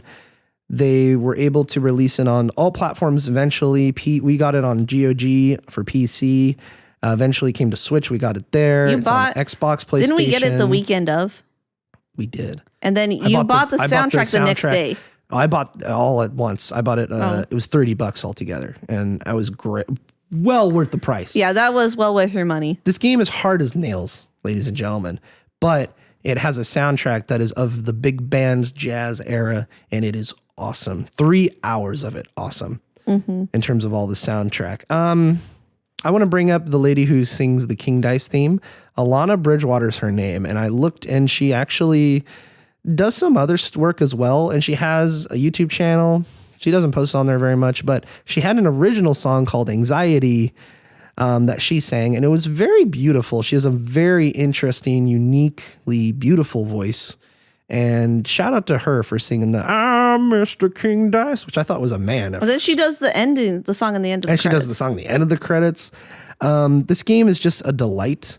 It's hard as nails. It's so freaking hard. It is one of the hardest games. The game, I would say I'm pretty good at games, but not like an amazingly great. Like I can't beat a Dark Souls game, but I would say I'm a pretty all right gamer. This game was tough, and I was able to beat it, thankfully. And we almost beat the devil on co-op. That was really close. Oh my gosh, yeah, we almost did that. It also is a co-op game. We gave up though. We gave up though because it was too stinking hard, and I think we sat for 2 hours trying to do it one time. We were really close too. We were really close, so it's possible because when you're playing a co-op, it jacks up the difficulty jacks up the even difficulty more because the bosses have more health because you're the second person trying to kill them, so makes sense. Lexi, go to your first track. What's your first favorite track you got going here? Ooh, that's really tough to. Well, I'm gonna intro us by saying the introduction theme. The introduction. Oh, the track. The introduction. The track introduction. Yeah, that's basically Mr. King. No, it's not Mr. King Dice. It's like just this intro jazz track. It's basically that sets up the game. It's very similar to what's it called, the King's Court, which is when you fight King Dice. Yeah, it's basically that track, but it's modified. Gotcha. Yeah. And so, yeah, the It's really good. Like, oh yeah, it gets your blood pumping for just reading the. I was up late writing all this stuff down, and I was like, man, I'm like, okay, let me put on Cuphead. And shout out to Windows Media Player. I kind of never used it really on my computer the years I've been into PC. I've always used it. Like building my own PCs and stuff like that. But going to it right now, it works. It's great. And I found out you can put old skins from back in the day on there. So that's really neat too. He spent a long time doing that. I walked kind in. of obtuse, but they work. But Windows Media Player is great. Like if you don't have iTunes, you don't organize your music that way. Windows Media Player is fine. It's the next like best it a lot. thing. And I'm kind of getting a little soft spot for it right now. I've used it last night, all my libraries there, and I'm like, it just works. It's awesome. Yeah. Like I'm sure there's better programs out there, and I've looked a bunch of them up, but none of them compare to Windows Media Player and the simplicity of it. Yeah. So anyway, I'm going to say, what's your track, Lexi? So the first island, it has some good tracks. The first island. I have the Bandcamp link here in the description if you want to just take a look at the list of it. Well, I have my Spotify. Or do you have your Spotify? You can look through that. So. Let me talk about real quickly a few of these. Pork Rind's Shop is really good. That's a banger. And I was like listening to it and I'm like, this is like way better than I remember it being. Because I haven't played this since 2 years ago, I think, is when I last played it. And then you got Floral Fury as well. Oh, that classic, is top tier. Like one of the best. Amazing track. Probably the best one of the whole, probably the most famous track from the game, besides King Dice. Mm-hmm. So I then have, I'll say one more and then I'll give it to you, Lexi.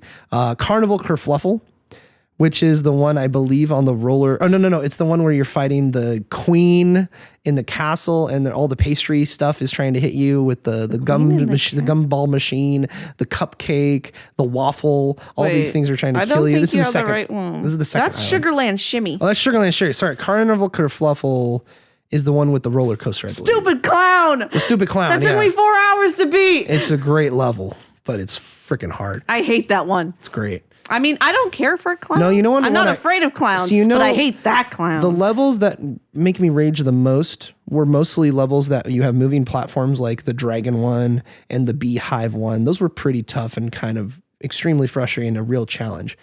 But the worst levels are the flying levels for me. Now, I think the pyramid level's great. That one's really hard. It's pretty tough.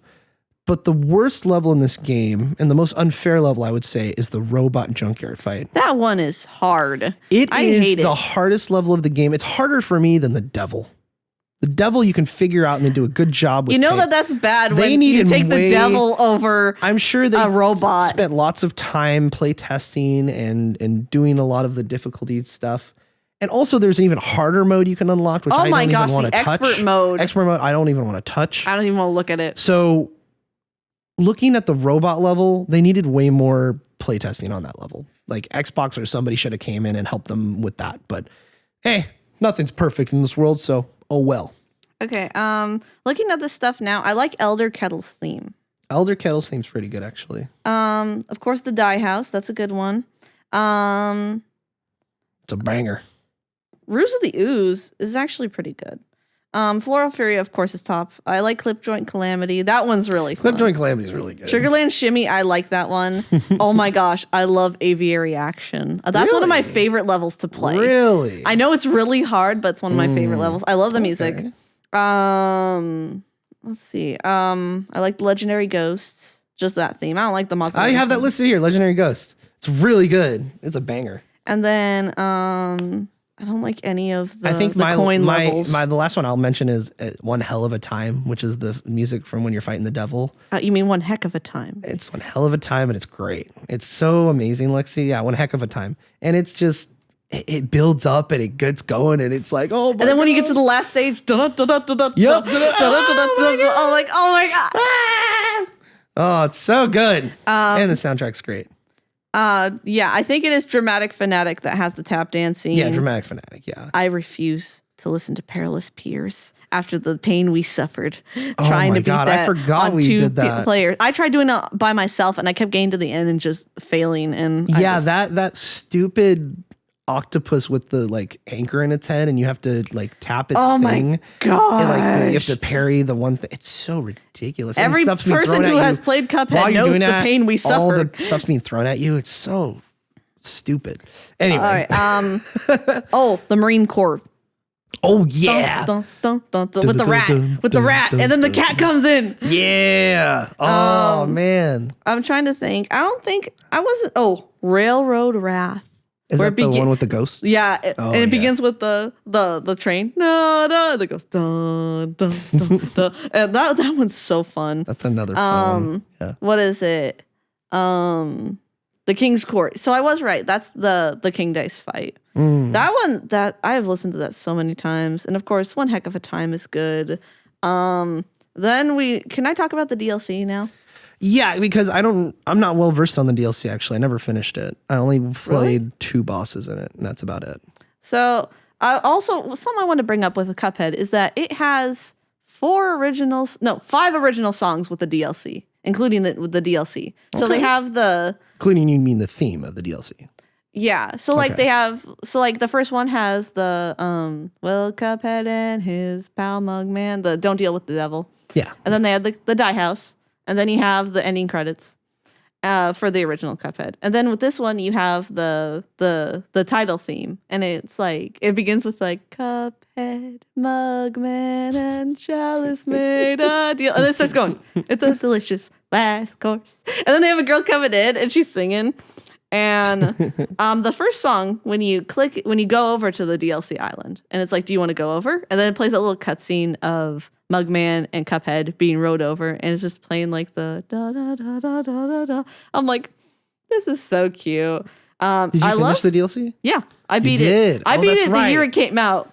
Yeah. I was like, it took me over. I think it took me like 2 or 3 weeks to do it. That's cool. But the island, Inkwell Isle 4, is one of my favorite like world themes for a video game. It's very jazzy and stuff like that.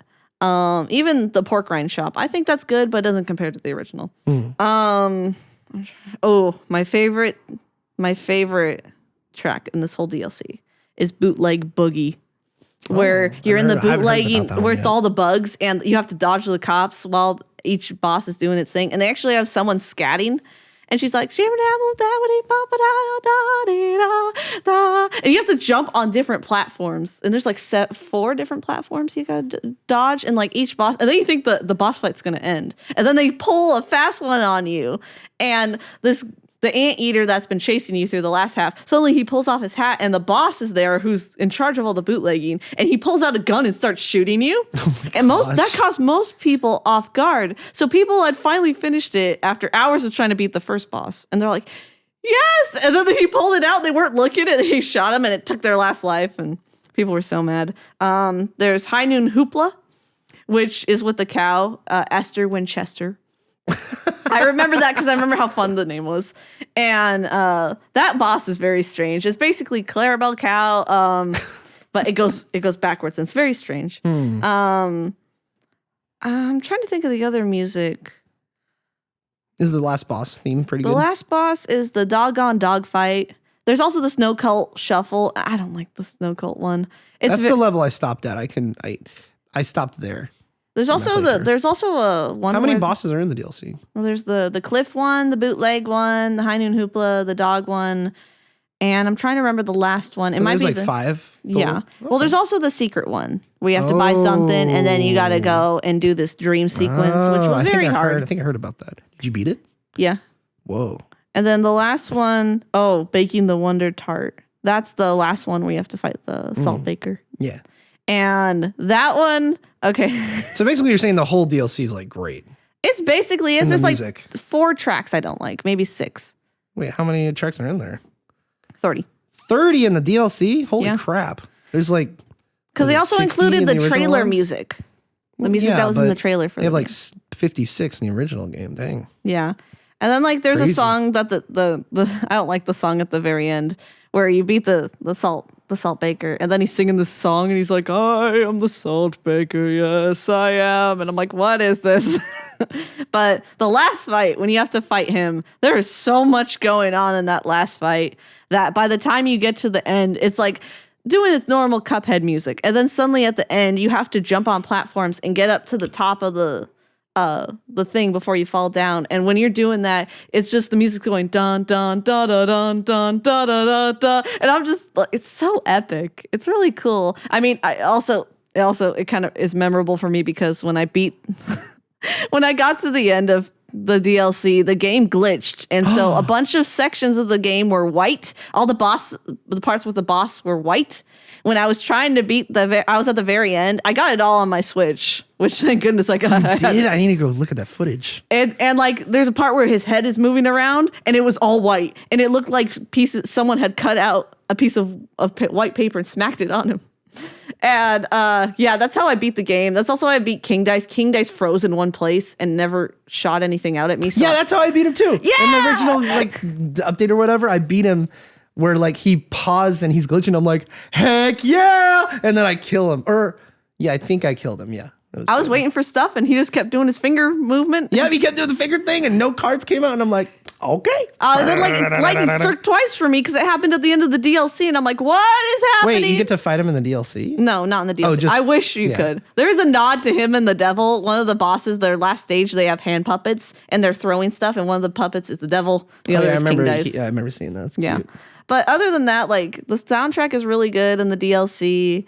Some of the tracks, of course, are like the originals are good. The original, yeah. But they're still good. Like the bootleg boogie, it's all good, yeah. bootleg boogie, and then the Baking the Wonder Tart are some of the best boss themes out there. And it's a DLC. On the DLC, yeah. I would say with Cuphead for me, I'm really curious to see if the Moldenhauer brothers do next because I think whatever they're going to do, it's going to be 2D animated like Cuphead was. Mm-hmm. But it's going to take some time. 2022 was when we got the DLC. So that was 5 years from the first Cuphead to then. They were also busy with updating the game and probably making the deals with the Netflix show and all that stuff. Oh, yeah, because that was in development too. Yeah. And they had to correlate that with the DLC's release. Yep, so they had to correlate that and bring some synergy to the brand. Cuphead is, I think, pretty timeless when you look at it. Like the designs of the characters, the concept of it all. Yeah. It's really special. It feels familiar because it has that, they modeled it after the Mickey Mouse and, Felix the Cat, that kind of thing. Betty Boop. Yeah. There's so many wonderful homages and nods to what came before, but it's wholly its own thing and it's really beautiful. Mm-hmm. And I think that's where I come in and I'm like going through in my mind. I'm like, well, if they do make another game, I don't think they'll ever make something as special as this first one they did. And I could be totally wrong. Maybe they could. Who knows? Like, I don't know where you can improve on. I mean, here's my thing. Cuphead has it achieves something many soundtracks don't, and that's being timeless. Mm-hmm. And I think the whole game is that, in fact. And this soundtrack will live on in gaming history, in my opinion, as one of the best and greatest ever known. And I truly, truly believe that. And I feel like regardless of the next soundtrack, that's not really what I'm focusing on, but what I'm focusing on is their next game. And I really don't think they're going to ever capture the same spark Cuphead did because it's such a recognizable IP. Mm-hmm. It has a Netflix show. More people know about it now. The DLC is there. It's such an amazing game, and it has such an iconic sense to it, even though it's so recent. I believe it has such an iconic sense about it that I don't believe the next game will ever achieve. But I could be totally wrong. I have like a special tie to it because like when you got it and we played it when it came out, so like it was really special that way, and like we would play it with the kids and stuff like that. But like also like when I got around to beating it a few years ago, like I got it and then I was playing it during when I was helping out at VBS. So I got the work off that week. And so I would just come home from being hot in the heat and taking care of kids and stuff. And I would just sit down and play Cuphead. And so I just would sit down and come back and like I would sometimes stay up and play it. Not very late because I had to get up for VBS. But like it was very memorable because I was like one of the kids who was in my group, he'd be like, Cuphead? And I'm because I was drawing it on one of the breaks. And I was like, yeah. And he goes, I watch Cuphead on Netflix. I was like, that's really cool. Oh, that's really awesome. Yeah. Any final words on Cuphead, Lexi? Um, just that even if you don't want to give the game a chance, if you're not a gamer and you don't want to try it because it is hard, like just check the soundtrack out, watch it online, watch someone play that boss particularly if you want to see how it works in the game. The music is very beautiful. It's very lovely. And if you have someone who likes jazz and has never heard Cuphead, specifically like if they like swing or big band, have them listen to this. Yeah, it's a one heck of a good time, is what we'll say. So, all right. Well, I think we've gone as probably as long as the last one, actually. So yeah, I think we should probably end it there. There was a few other things we wanted to cover, but I think that could be its own topic, actually. Yeah, I think we got some more ideas for more podcasts in the future. Yeah, so we're going to leave it there, ladies and gentlemen. Thank you so much for listening to us ramble about video games. You are awesome, especially if you made it this far. You're really dedicated, so thank you. Yeah. And we just think you're awesome. Thank you for your time. And if you're listening to this, go on YouTube and subscribe and like our videos, share them out to your friends, and tell people about the magic that is Snarp Fangle. And the magic that is us rambling about the video game soundtrack. The video games, yeah. The video game soundtracks. Yeah. You should, you should actually look up the South of Midnight video, Lexi. It looks interesting. I think it's something you'd probably like. Okay. So, and I'm probably going to go listen to some Cuphead this week. I'm excited. And I'll probably get around to the DLC. Who knows? All right. Well, but anyway, ladies and gentlemen, we thank you so much, and we'll see you on the next one. Farewell. Snarp Fangle on. Farewell. So long and goodbye. Beep.